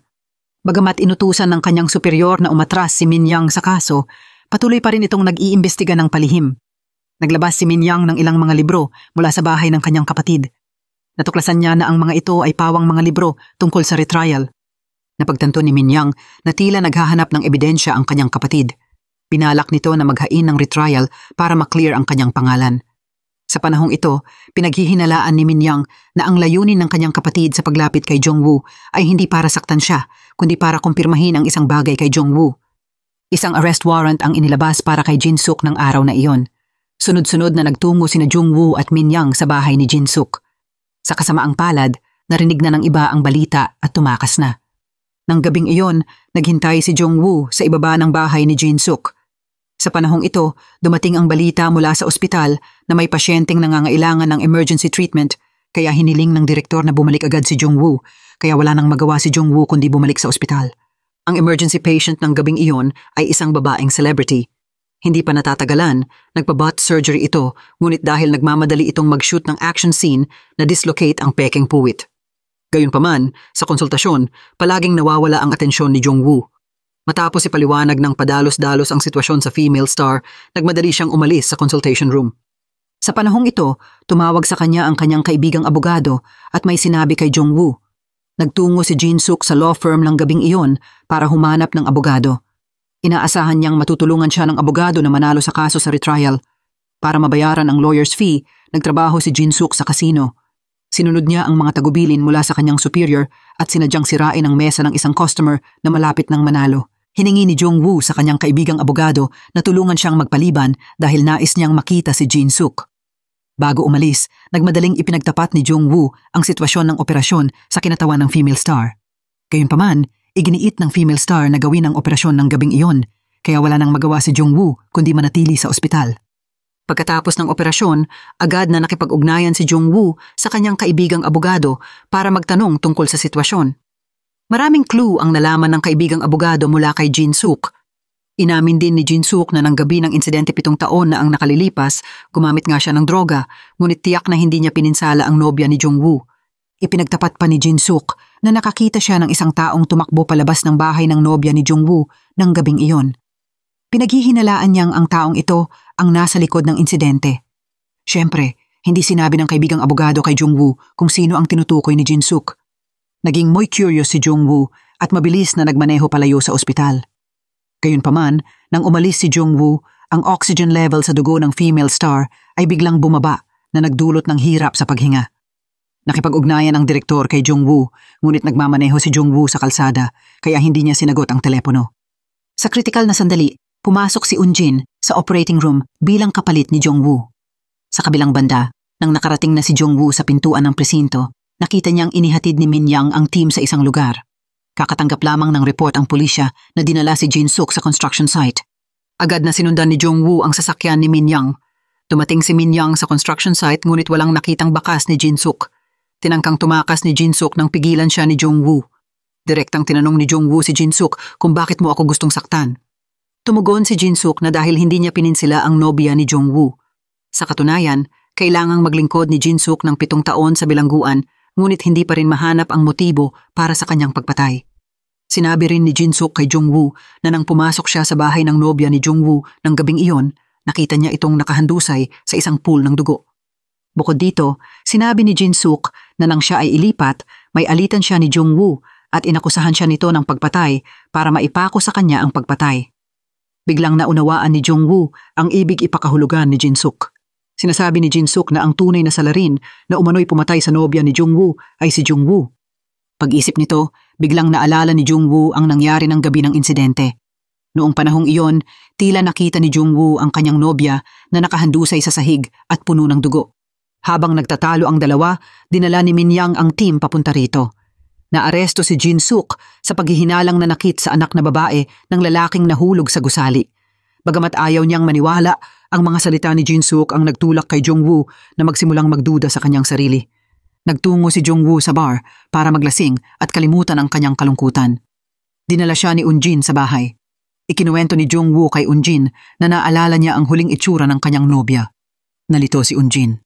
Sa araw ng insidente, nagkaroon ng aksidente si Jong-woo sa kanyang pagtungo sa bahay ng kanyang nobya. Inabot siya ng 3 araw bago nagkamalay. Talaga namang hindi niya nakita ang huling itsura ng kanyang nobya nang ito ay pumanaw. Nabalisa si Jung-woo at tinanong si Eun-jin tungkol sa aksidente noong araw na iyon. Sa kasamaang palad, hindi rin alam ni Eun-jin dahil nasa ibang bansa siya noong araw na iyon. Pinayuhan ni Eun-jin si Jung-woo na bago makisali kay Jin-suk, pinakamabuting pumunta na sa ibang bansa si Jung-woo sa lalong madaling panahon. Sinabihan din ng direktor si Jung-woo na pumunta sa ibang bansa sa susunod na linggo. Dinala pa nito ang mga kaugnay na dokumento ng pag-aproba ng proyekto.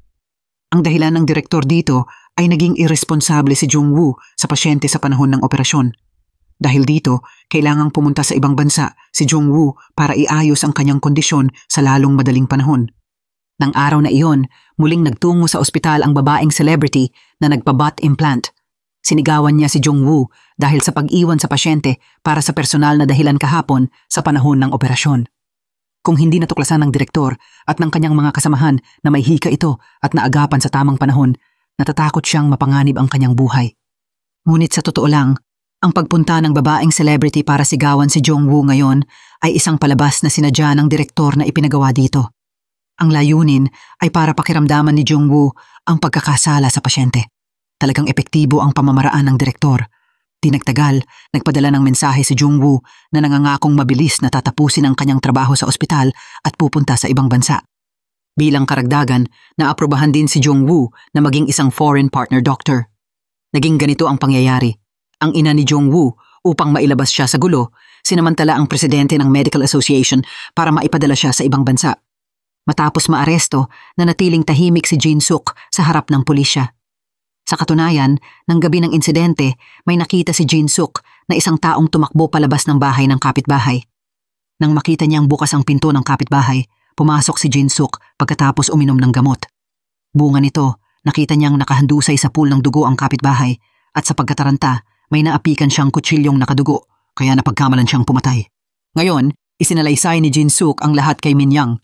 Inaasahan niyang i-interrogate ni Min-young si Jung-woo. Gayunpaman, hindi naniwala si Min-young sa kanyang kapatid. Naniniwala lamang siya sa ebidensya. Ngunit mabilis na natuklasan ni Min-young ang isang kahina-hinalang bagay sa case report noong taong iyon.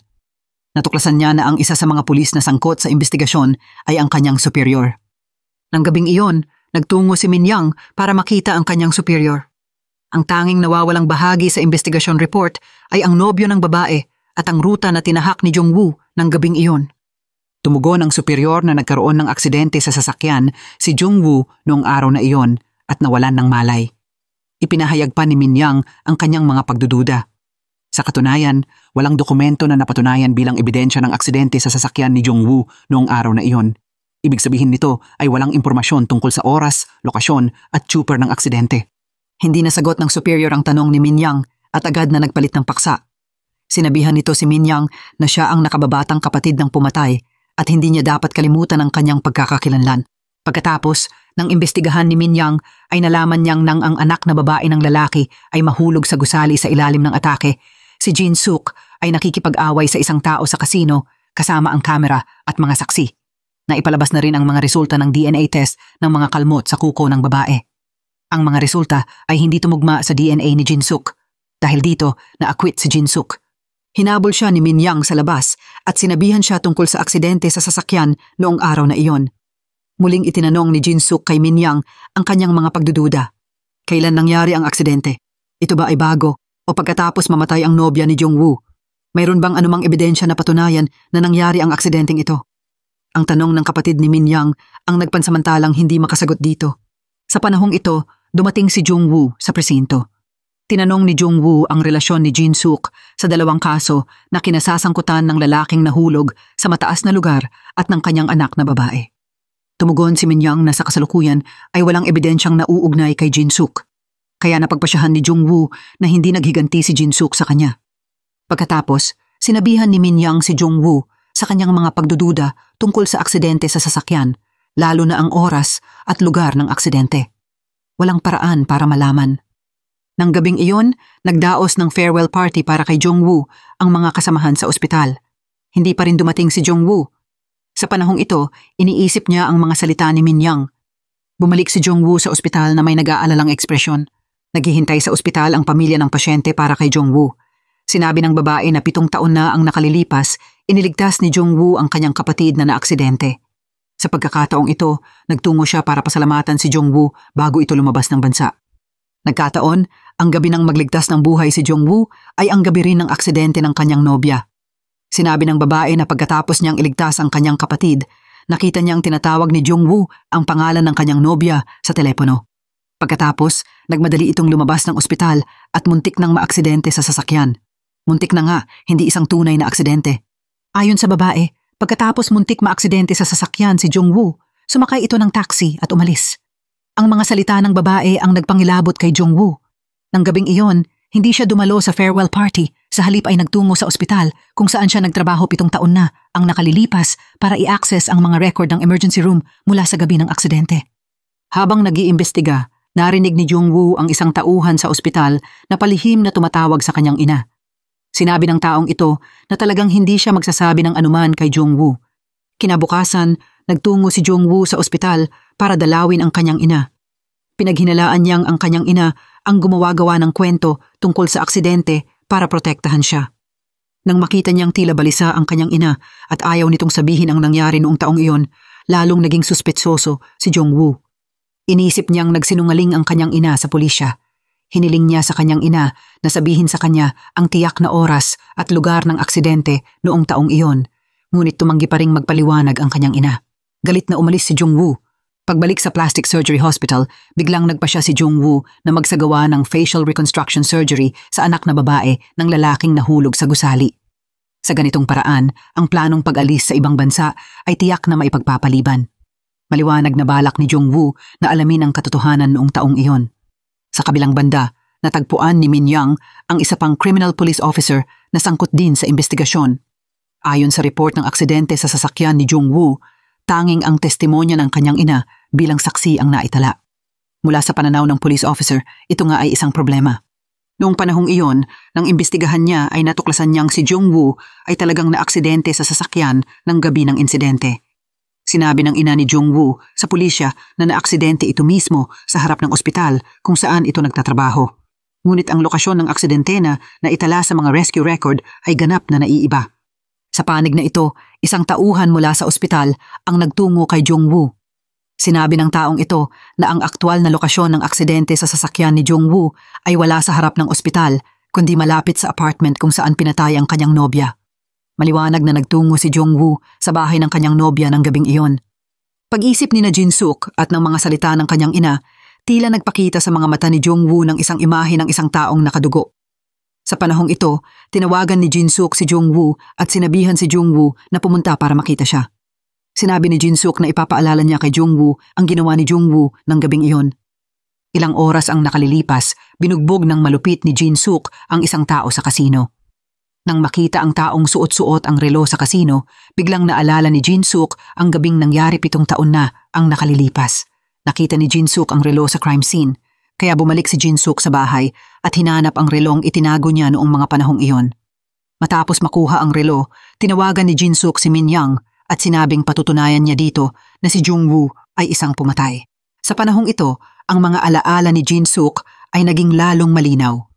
Naalala ni Jin-suk na ang taong umalis sa bahay ng nobya ni Jong-woo ng gabing iyon ay si Jong-woo na nakadugo. Nang gabing iyon, nagtungo si Min Young sa bahay ni Jin-suk. Nakita niya ang sasakyan ni Jong-woo na nakapark sa ibaba. Nagmadaling pumunta si Min Young sa bahay ng kanyang kapatid. Hindi inaasahan, nakita niyang nakahandusay sa isang pool ng dugo ang kanyang kapatid. Sa tabi nito ay si Jong-woo na ang mga kamay ay nakadugo. Dinala si Jin-suk sa ospital para sa emergency treatment. Nang gabing iyon din, nagtungo sa bahay ni Jin-suk ang junior ni Min Young para mag-imbestiga. Natuklasan ng junior na tila pamilyar ang pumatay sa pamilya ni Jin-suk. Pinaghinalaan niyang ito ay isang taong kilala ni Jin-suk. Pagkatapos, si Jong-woo ay pinaghinalaan. Ang dahilan ay dahil tinawagan ni Jin-suk si Jong-woo kagabi. Dahil dito, alam ni Jong-woo na nang gabi na pinatay ang kanyang nobya, siya ang tumakas palabas ng bahay ng kanyang nobya. Nang harapin ang pag-uusisa ng pulisya, agad na nagpaliwanag si Jong-woo. Pagpasok sa bahay ni Jin-suk kagabi, narinig niya ang mga yabag ng isang taong nagmamadaling umalis. Totoo nga, nagtungo si Jong-woo para makita si Jin-suk kagabi at nalaman niyang inatake si Jin-suk. Hindi naniwala ang pulisya sa mga salita ni Jong-woo. Buti na lamang, dumating ang kaibigang abogado ni Jong-woo at nagbigay ng ebidensya ng kanyang kamuwangan. Inilabas nito ang recording ng nakaraang gabi ng telepono nito at ni Jin-suk. Ipinakita nito na si Jin-suk ay kausap sa telepono ng abogado nang may kumatok sa pinto. Ang surveillance camera noong mga panahong iyon ay naitala si Jong-woo na nagmamaneho sa kalsada, kaya hindi siya maaaring maging salarin. Pagkatapos pakawalan si Jong-woo, muling nagtungo si Min-young sa bahay ng kanyang kapatid para mag-imbestiga. Hinulaan niya na ang salarin ay dumating 15 minuto bago kay Jong-woo at sa panahong ito, inatake nito ang kanyang kapatid at tumakas. Bilang karagdagan, natagpuan din ni Min-young ang isang paraan ng pagtakas sa bubungan ng bahay ng kanyang kapatid. Sa pag-iimbestiga, dumating din si Jong-woo. Ipinunto nito na may mga dungis ng dugo sa blok ng bakal sa pader. Baka hindi sinasadyang nasugatan ng salarin habang tumatakas. Nakita ni Min-young ang pagkabalisa ni Jong-woo. Maliwanag na nakinig si Jong-woo kay Jin-suk at nag-aalala na siya ay sangkot sa kaso ng kanyang nobya. Nang araw na iyon, isang lalaki ang nagtungo sa ospital para magpakonsulta tungkol sa facial plastic surgery. Ang lalaki ay nasugatan sa isang aksidente sa sasakyan at nawala ang kanyang memorya bago ang aksidente. Ngunit isang araw, hindi sinasadyang nakakita siya ng isang larawan. Unti-unting lumitaw ang malabong mga alaala. Pinaghinalaan niyang ang kanyang pinsala ay hindi dahil sa aksidente sa sasakyan, at kahit na pinaghinalaan niyang ang mukha ng binata sa larawan ay ang kanyang tunay na mukha. Ilang araw ang lumipas, muling nagtungo sa ospital ang lalaki. Iginigiit niyang ang plastic surgery ay ibabalik ang kanyang mukha sa nasa larawan. Naging ganito ang pangyayari. Natagpuan ng lalaki ang surgery confirmation letter pagkatapos ng aksidente. Natuklasan niyang nagpa-opera siya sa mukhang ito. Kung totoong na aksidente siya sa sasakyan, dapat ay nasugatan ang buo niyang katawan. Sa panahong ito, dumating ang nakatatandang kapatid ng lalaki at hindi pinapayagan siyang magpa-opera. Naharap sa pag-i-insist ng nakababatang kapatid, sa wakas isinalaysay ng nakatatandang kapatid ang buong kwento. Naging ganito ang pangyayari. Ang lalaki ay nambuli sa kanyang matalik na kaibigan sa paaralan at nasugatan ang mukha nito. Ayaw ng nakatatandang kapatid na maalala ng nakababatang kapatid ang malupit na alaalang ito, kaya pinalitan niya ang mukha ng kanyang nakababatang kapatid. Ang kwento ng lalaki ang nagpaisip kay Jong-woo sa kanyang sarili. Paano kung totoong pinatay niya ng sarili niyang kamay ang kanyang nobya? Pinayuhan ni Eun-jin si Jong-woo na huwag mag-isip ng masyado at sinabihan itong pumunta sa ibang bansa sa lalong madaling panahon. Dapat niyang kalimutan ang lahat ng malulungkot na bagay sa nakaraan. Ngunit sa totoo lang, may pagdududa din si Eun-jin tungkol sa kaso 7 taon na ang nakalilipas. Bakit itinago ng ina ni Jong-woo ang eksaktong lokasyon ng aksidente sa sasakyan ni Jong-woo? Ang sagot ng kanyang ina ay ayaw nitong masangkot ang kanyang anak sa kaso. Ngunit nang lumingon ito, tinitigan nito ang telepono sa drawer. Tila may iba pang kwento tungkol sa insidente 7 taon na ang nakalilipas. Sa kabilang banda, ang investigasyon ng pulisya ay umusad. Pagkatapos suriin ang dugo sa blok ng bakal, hindi ito kay Jong-woo. Kahit na ganito, naniniwala pa rin si Min-young na ang pag-atake sa kanyang kapatid ay dapat may kinalaman sa kaso. Gayunpaman, ginamit ng team leader ang dahilan na magkapatid sina Min-young at Jin-suk para hilingin kay Min-young na huwag makilahok sa investigasyon ng kaso. Sinuri ni Min-young nang walang pahintulot ang kamera. Natuklasan niya na ng gabi na inatake ang kanyang kapatid, nakita niya ang isang kakilala sa malapit na camp camera. Pagkakita sa taong ito, agad na tumawag si Min-young sa isang senior. Tinanong nito kung sino ang nagbigay ng file ng aksidente sa sasakyan ni Jong-woo noong panahong iyon. Tugon ng senior na ibinigay nito ito sa team leader ni Min-young. Nabigla si Min-young dahil ang kakilala sa surveillance camera ay ang team leader. Pag-isip nito, ninakaw ni Min-young ang toothbrush ng team leader at ipinadala ito para sa pagtetest. Kinumpirma ng forensic report na ang DNA sa toothbrush ay ganap na tumugma sa dugo sa blok ng bakal sa ibaba ng bahay ng kanyang kapatid. Sa parehong panahon, nagtungo ng mag-isa ang team leader sa ospital at pumasok sa kwarto ni Jin-suk sa ilalim ng dahilan ng pag-iimbestiga ng kaso. Mula sa mga salita ng ina ni Jin-suk, nalaman ng team leader na nakalampas na si Jin-suk sa mapanganib na yugto at malapit ng magkamalay. Pagkarinig nito, tila nabalisa ang team leader. Naging ganito ang pangyayari. Ang taong umatake kay Jin-suk kagabi ay ang team leader. Kagabi, dinalaw ng team leader si Jin-suk at inangking may nakita na itong ebidensya. Ipinagtapat nito na ang re-examination ay magbubunyag sa team leader bilang isang masamang pulis. Nag-aalala ang team leader na mahayag ang insidente noong taong iyon, kaya hindi ito nag-atubiling atakihin si Jin-suk. At ngayon, nang malapit ng mabunyag ang katotohanan, ang kamay ng team leader ay umabot sa breathing tube ni Jin-suk. Buti na lamang dumating si Jong-woo sa tamang panahon. Sinubukan ng team leader na umalis, ngunit pinigilan siya ni Jong-woo. Ilang araw bago pakawalan si Jung-woo, ipinaalala ng team leader sa kanya na huwag isapuso ang mga salita ni Jin-suk. Ang ebidensyang binanggit ni Jin-suk o ang mga katulad na alaala ay pawang kasinungalingan. Pagkatapos, naisip ni Jung-woo na batay sa oras, malamang na hindi alam ng team leader noong mga panahong iyon na may nakitang ebidensya si Jin-suk.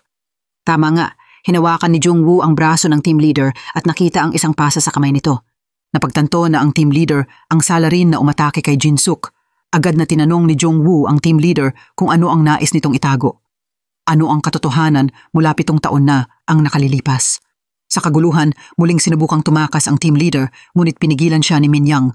Dinala ni Min Yang ang DNA test report. Naharap sa mapanghikayat na ebidensyang ito, wala nang magawa ang team leader kundi sabihin ang totoo. Sa paglilitis, paulit-ulit na iginiit ni Jin-suk na hindi siya ang pumatay. Ginipit ng team leader si Jin-suk gamit ang kinabukasan ni Min Yang, kaya hiniling nito na aminin ni Jin-suk. Pagkatapos aminin ni Jin-suk, na-promote ang team leader dahil nalutas ang kaso. Noong araw na iyon, ibinigay ng kasamahan sa kanya ang report ng aksidente sa sasakyan ni Jung-woo. Ipinakita ng investigation report na ang aksidente sa sasakyan ni Jung-woo ay nangyari mismo sa harap ng bahay ng kanyang nobya. Agad na nagtungo ang team leader para hanapin ang ina ni Jung-woo. Sinabi ng ina ni Jung-woo na kung muling susuriin ang lugar ng aksidente, ito ay isang disadvantage para sa team leader na nakahanap na ng pumatay. Upang protektahan ang kanyang kinabukasan, pinili ng team leader na manahimik. Sa parehong panahon, hinayaan nito na si Jin-suk ang magdala ng lahat ng responsibilidad. Sa testimonya ng team leader, nagpasya si Min Yang na muling imbestigahan ang kaso mula 7 taon na ang nakalilipas. Sa parehong panahon, natanggap niya ang relo ni Jung-woo mula kay Jin-suk.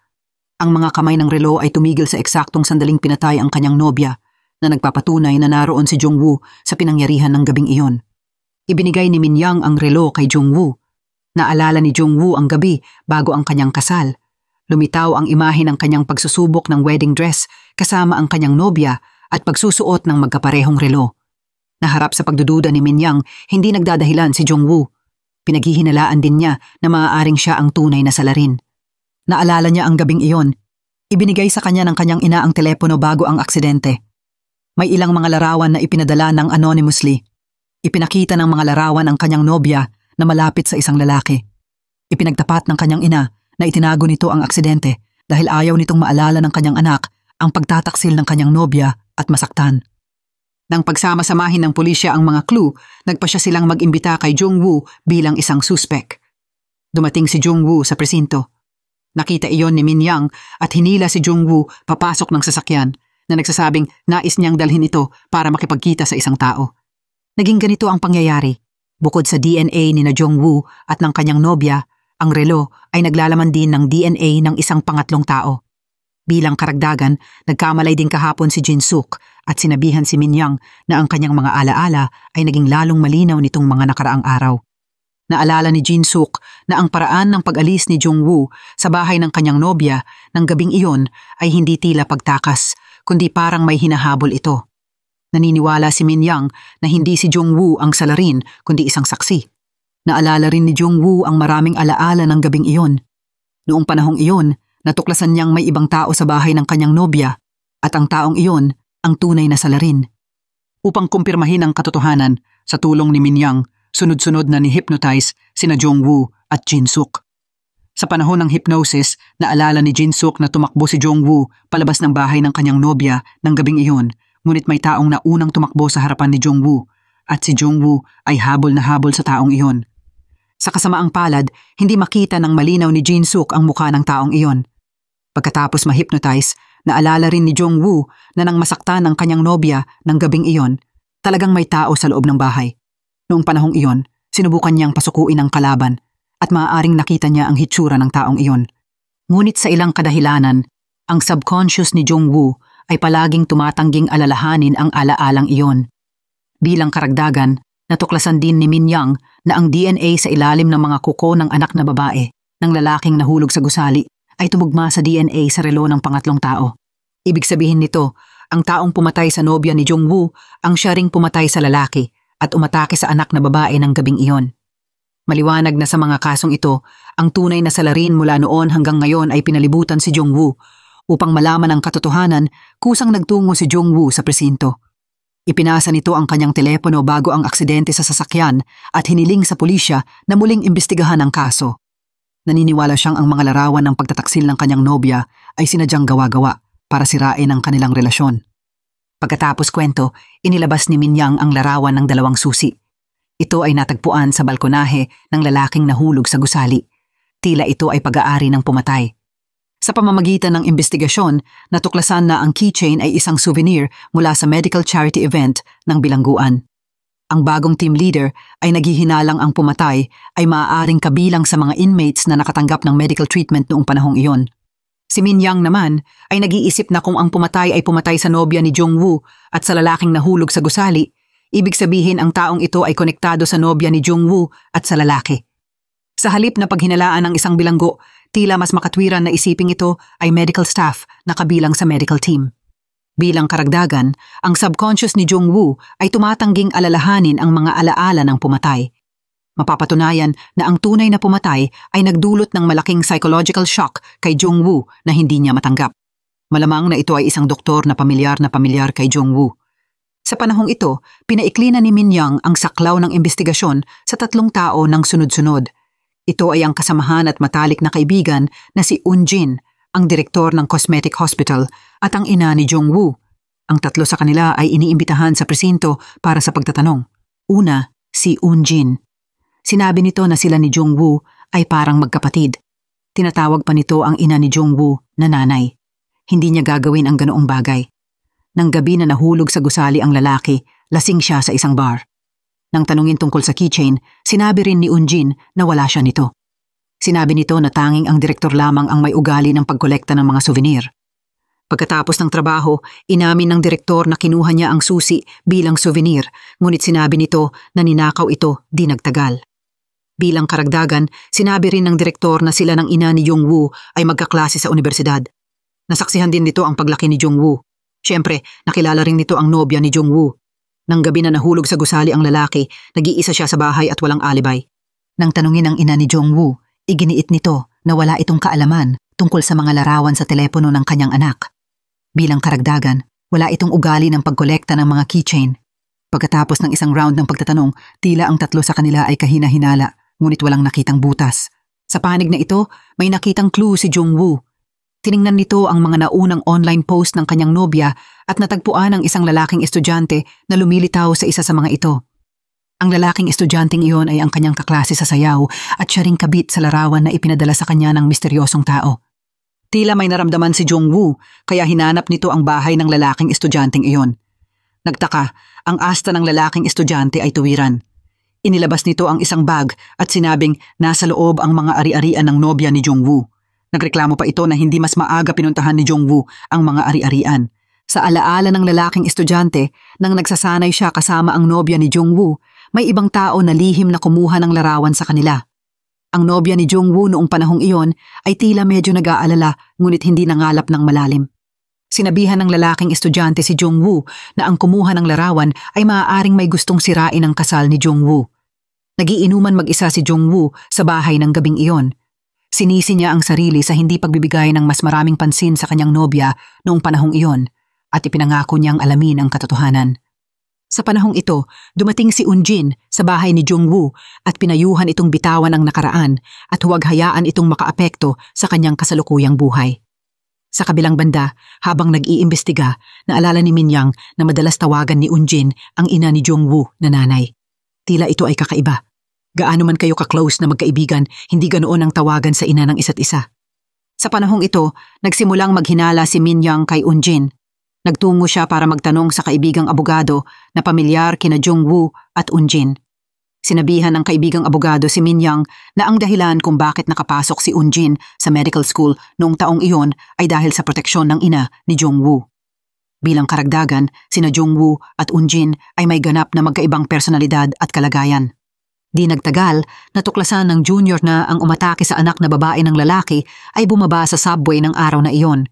Hindi kalayuan mula sa subway exit ang cosmetic hospital kung saan nagtatrabaho si Jungwoo. Bilang karagdagan, ang hitsura ng salarin sa surveillance camera ay katulad ni Eun-jin. Di nagtagal, nalaman ni Minyang na nang gabi na inatake ang babae, may isang sasakyang sumunod sa kanyang papunta. Ang plaka ng sasakyan mula sa surveillance camera ay ang sasakyan ni Eunjin. Sa panahong ito, hindi pa alam ni Jung-woo ang nangyayari at nagsasagawa ng facial reconstruction surgery sa babae kasama si Eunjin.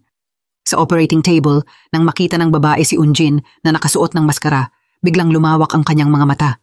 Tila may natuklasan siyang isang katotohanan na hindi niya kayang paniwalaan. Pagkatapos ng operasyon, ang mga alaala ng babae ay unti-unting naging malinaw. Iginuhit nito ang mukha ng salarin na umatake sa kanya ng gabing iyon. Pagkatapos kumpirmahin ang pagkakakilanlan ng pumatay, tumakas ang babae mula sa ospital kasama ang kanyang sketchbook. Nang matuklasang nawawala ang babae, agad na hinabol ito ni Eunjin. Sa panig na ito, nakakita ng paraan si Jung-woo para buksan ang computer ng kanyang nobya. Nakita nito ang isang hindi inaasahang tao sa background ng isa sa mga larawan na ipinadala ng misteryosong tao. Ang taong iyon ay ang kanyang matalik na kaibigan, si Eunjin. Pagkatapos nito, hinabol ni Jung-woo si Eunjin papunta sa hagdanan. Nang makita si Eunjin na tumatakbo pababa ng hagdan, ganap na bumalik ang memorya ni Jung-woo. Naalala ang gabi ng insidente 7 taon na ang nakalilipas, nakita ni Jung-woo ang pumatay na tumatakas mula sa bahay ng kanyang nobya at iyon ay si Eunjin. Buti na lamang nang malapit nang mahuli ni Eunjin ang babae, tumawag ang direktor at minadali siyang bumalik sa ospital. Kaya wala nang magawa si Eunjin kundi sumuko. Hinabol ito ni Jung-woo at nakita na ang mga mata ng pumatay sa sketchbook ng babae ay ang mga mata ni Eunjin. Personal na dinala ni Jung-woo ang babae kay Min-yang para hilinging protektahan nito ang babae. Sinabihan ni Min-yang si Jung-woo na huwag magpanik. Aayusin nito ang lahat, ngunit walang balak na maghintay lang si Jung-woo. Sa daan pabalik sa ospital, naalala ni Jung-woo ang isang bagay mula sa nakaraan. Ilang taon na ang nakalilipas, dumalo siya sa isang party para makilala ang mga kaibigan ng kanyang nobya.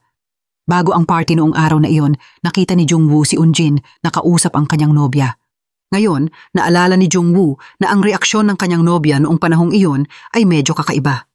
Nang tiningnan nito ang post ng kanyang nobya, natuklasan ni Jung-woo na may eksena si Eunjin na sumisilip sa kanila sa background ng larawan sa party.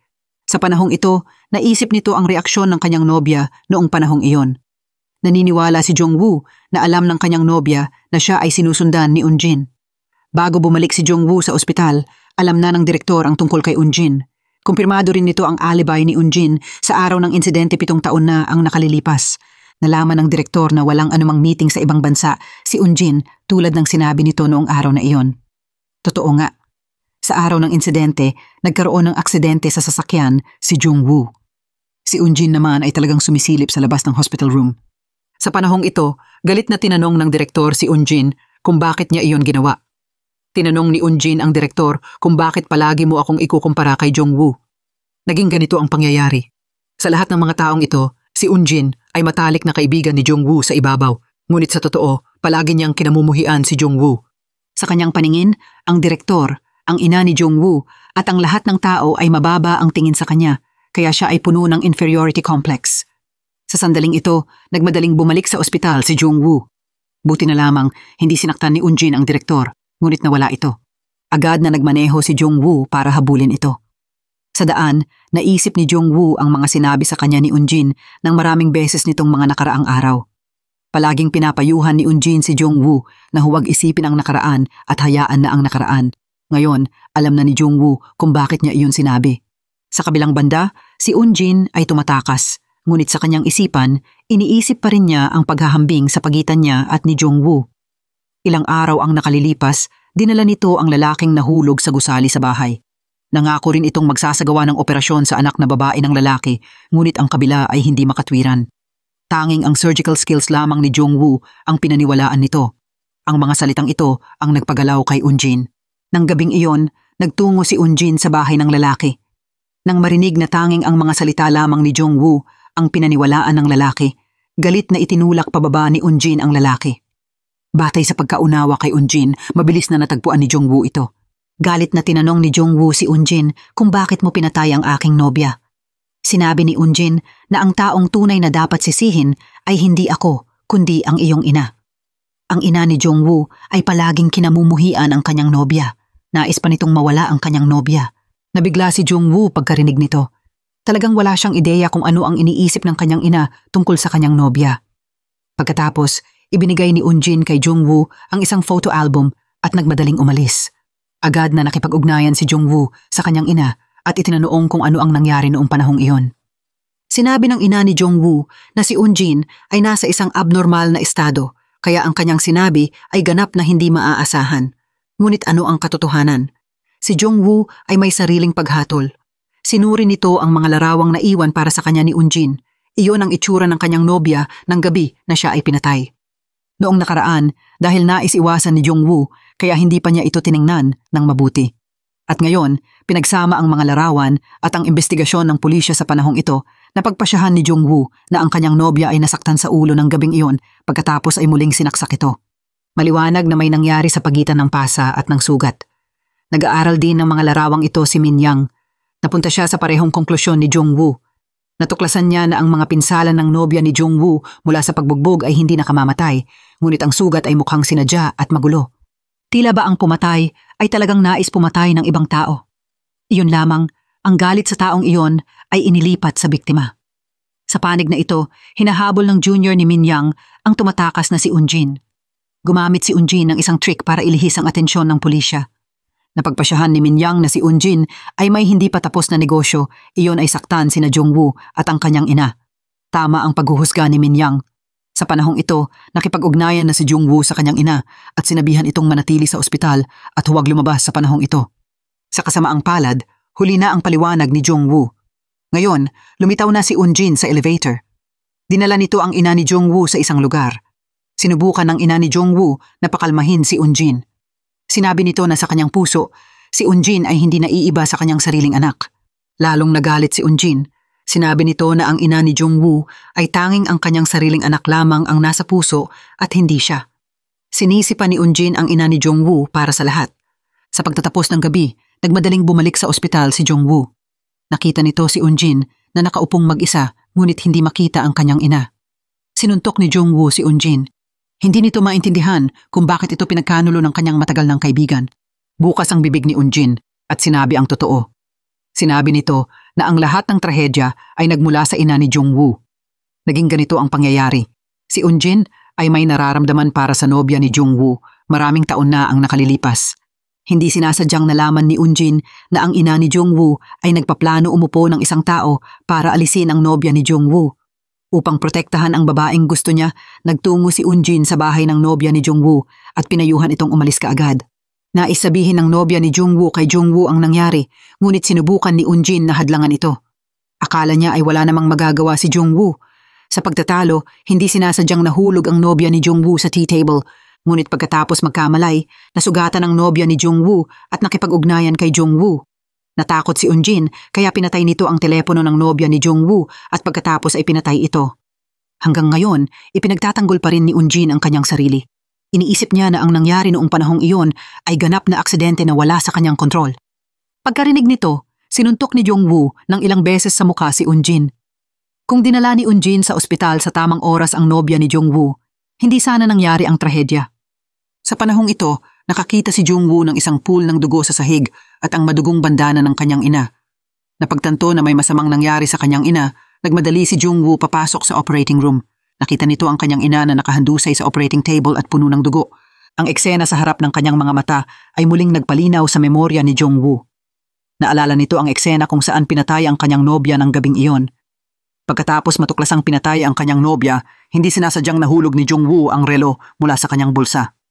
Sa parehong panahon, natuklasan nito ang isa pang tao sa bahay at sa pagtatalo, hinubad nito ang maskara ng taong iyon. Napagtanto nito na ito ay ang kanyang matalik na kaibigan, si Eunjin. Ngunit walang balak na magsisi si Eunjin. Patuloy nitong tinatawanan si Jungwoo. Inisip nito na tinulungan nito si Jungwoo na alisin ang mga babaeng nanggugulo kay Jungwoo. Galit na hinugot ni Jungwoo ang isang scalpel at sinaksak si Eunjin. Buti na lamang, hindi tumama sa mahinang spot ang kutsilyo ni Jungwoo. Pagkatapos masugatan si Eunjin, agad na nagbigay ng paunang lunong si Jungwoo dito. Sa wakas, nailigtas si Eunjin. Di nagtagal, naaresto si Eunjin. Dinalaw siya ni Jungwoo. Hanggang ngayon, hindi pa rin nakikilala ni Eunjin ang pagsisisi. Maliwanag na nakita ni Jungwoo ang criminal mentality ni Eunjin. Nang gabi ng insidente, nasugatan ngunit hindi namatay ang nobya ni Jungwoo. Si Eunjin ang pumatay sa kanyang nobya. Ang dahilan ay dahil sa inferiority complex at pananabik. Dahil sa puso ng nobya ni Jungwoo, si Jungwoo lamang ang naroon. Sa sitwasyong ito, si Eun-jin na may malupit na puso dahil sa kanyang orgulyo, itinuring ang nobya ni Jungwoo sa harapan niya bilang si Jungwoo. Para sa kanya, ang taong pinatay ay hindi ang nobya ni Jungwoo, kundi si Jungwoo. Pagkatapos ibunyag ni Jungwoo ang mga krimen ni Eun-jin, isinigawan nito si Jungwoo na tumahimik. Ngunit may mga bagay na hindi madaya ng sarili. Sa koridor ng bilangguan, tinitigan ni Eun-jin ang salamin. Biglang nagningning ang kanyang mukha sa salamin na parang demonyo. Pagkatapos ng insidente, pansamantalang isinara ang plastic surgery hospital. Buti na lamang, hindi talaga inatake ni Eun-jin ang ina ni Jungwoo. Ipinagtapat din nito sa direktor ang nangyari noong taong iyon. Noong panahong iyon, hindi nito gusto ang nobya ng kanyang anak. Ang ina ni Jungwoo ay orihinal na balak umupa ng isang tao para alamin ang kahinaan ng kanyang nobya, hindi para saktan ito. Pagkatapos maaresto si Eun-jin, sa wakas na akwit si Jin-suk. Nang araw na iyon, nagtungo si Jungwoo sa korte at yumuko para humingi ng tawad kay Jin-suk. Hindi na rin nagpatuloy magparatang si Jin-suk kay Jungwoo.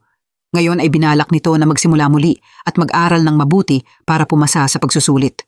Pagkatapos ng insidente, nagtungo si Jungwoo para dalawin ang kanyang nobya. Sa panahong ito, nagtungo si Min-young para dalawin ito. Alam ni Min-young na naapektuhan si Jungwoo ng insidente ng kanyang nobya, kundi sinadya nitong iwan ang kanyang mga emosyon at pagmamahal. Ngunit ngayon na patay na ito, inaasahan ni Min-young na malampasan ni Jungwoo ang nakaraan at magpatuloy na mabuhay ng maayos para sa kanyang nobya. Pinayuhan nito siyang bumalik sa pagiging sarili niya. Dahil sa kanyang karanasan sa panahong ito at sa mga salita ni Min-young, nagpasya si Jungwoo na sumigla. Kinabukasan, nagmaneho si Jungwoo para ihatid ang kanyang ina. Binalak ng kanyang ina na gumawa ng volunteer work sa ibang bansa at umaasang makakapagpagaan ito ng kanyang pagkakasala. Napakagaan ng tono ni Jungwoo. Inaasahan nito na kalimutan ng kanyang ina ang lahat at itigil ang pakiramdam ng pagkakasala. Dahil mas alam niya kaysa kanino man na ginawa ng kanyang ina ang lahat ng ito para sa kanya. Sa mga araw na sumunod, na-promote sina Min-young at ang kanyang mga junior. Muling binuksan din ang plastic surgery hospital. Sa pagkakataong ito, inanyayahan ng ospital si Seok-young para mag-advertise para sa ospital. Ang kanyang mukha ay hindi pa ganap na gumaling mula sa operasyon, ngunit ang kanyang buong katawan ay naglalabas ng kumpiyansa at kinang. Naniniwala ito na ang tunay na kahulugan ng plastic surgery ay hindi upang gawing mas maganda ang mga mukha ng tao, kundi upang tulungan ang mga tao na makita at kilalanin ang kanilang sarili at upang pagalingin din ang mga puso ng tao. Ito rin ang layunin na itinaguyod ni Jungwoo. Di nagtagal, nagsagawa si Jungwoo ng facial reconstruction surgery sa anak na babae ng lalaking nahulog sa gusali. Napakatagumpay ng operasyon, ngunit magtatagal bago mawala ang peklat sa kanyang mukha. Sinabihan ni Jungwoo ang babae na huwag magpatuloy na mamuhay ng ganoon sa hinaharap, kundi sumulong ng may katatagan. Pag-iisip ng mga salita ni Jungwoo at pagtingin sa kanyang sarili sa salamin. Sa wakas matapang na hinubad ng babae ang kanyang sombrero at inihayag ang kanyang peklat. Pagkatapos ay kumpiyansang naglakad sa kalye. Dahil sa pagkakaroon ni Jungwoo, ang negosyo ng ospital ay patuloy na bumuti. Isang araw, isang babae ang nagtungo sa ospital para sa konsultasyon sa plastic surgery. Ang babaeng ito ay nakarating na dito dati. May hawak itong sobrang nai-edit na larawan at nais magpa-opera tulad ng nasa larawan. Pagkatapos tanggihan ni Jungwoo, nagpa-illegal na operasyon ang babae na nagresulta sa malubhang komplikasyon sa kanyang buong mukha. Sa pagkakataong ito, nais ayusin ito ng babae at gawing kamukha ng nai-edit na larawan ang kanyang mukha. Kamakailan lamang ay nakilala ng babae ang isang lalaki sa isang dating site. Parehong orihinal na nagkasundo na magkita, ngunit ang profile picture ng babae ay isang sobrang nai-edit na larawan na ganap na naiiba sa kanyang hitsura. Yun ang dahilan kung bakit hindi ito nakatagpo. Sumang-ayon ang lalaki na muling magkita sa kalahating taon. Naisip pagkatapos ng babae na magpa-plastic surgery para magmukhang katulad ng nai-edit na larawan. Pagkarinig nito, pumayag si Jungwoo sa operasyon, ngunit hindi niya ginagarantiyahan na eksaktong katulad ng larawan. Ang pinakamahalaga ay inaasahan niyang matatanggap ng babae ang kanyang sarili. Mayroon ding isang middle-aged na babaeng may breast cancer na nagtungo para sa konsultasyon tungkol sa breast augmentation surgery. Nais nitong magmukhang mas masagana ang kanyang dibdib upang maaari siyang mabuhay ng masaya sa nalalabi niyang mga araw. Iminungkahi ni Jungwoo na kumuha ang kabila ng katulad na laki na mas mabuti para sa kanyang kalusugan. Kahit na mas maliit ang kanyang dibdib, hindi ito makakapigil sa kanyang magpatuloy na maging isang babae. Ang hinahon at pasensya ni Jungwoo ay napansin ng mga nurse. Tinanong din ng direktor si Jungwoo kung nagsisisi siya sa pagbalik sa plastic surgery. Umiling si Jung-woo. Para sa kanya, ang plastic surgery ay pagliligtas ng buhay at pagbibigay ng bagong hitsura sa buhay sa mga tao.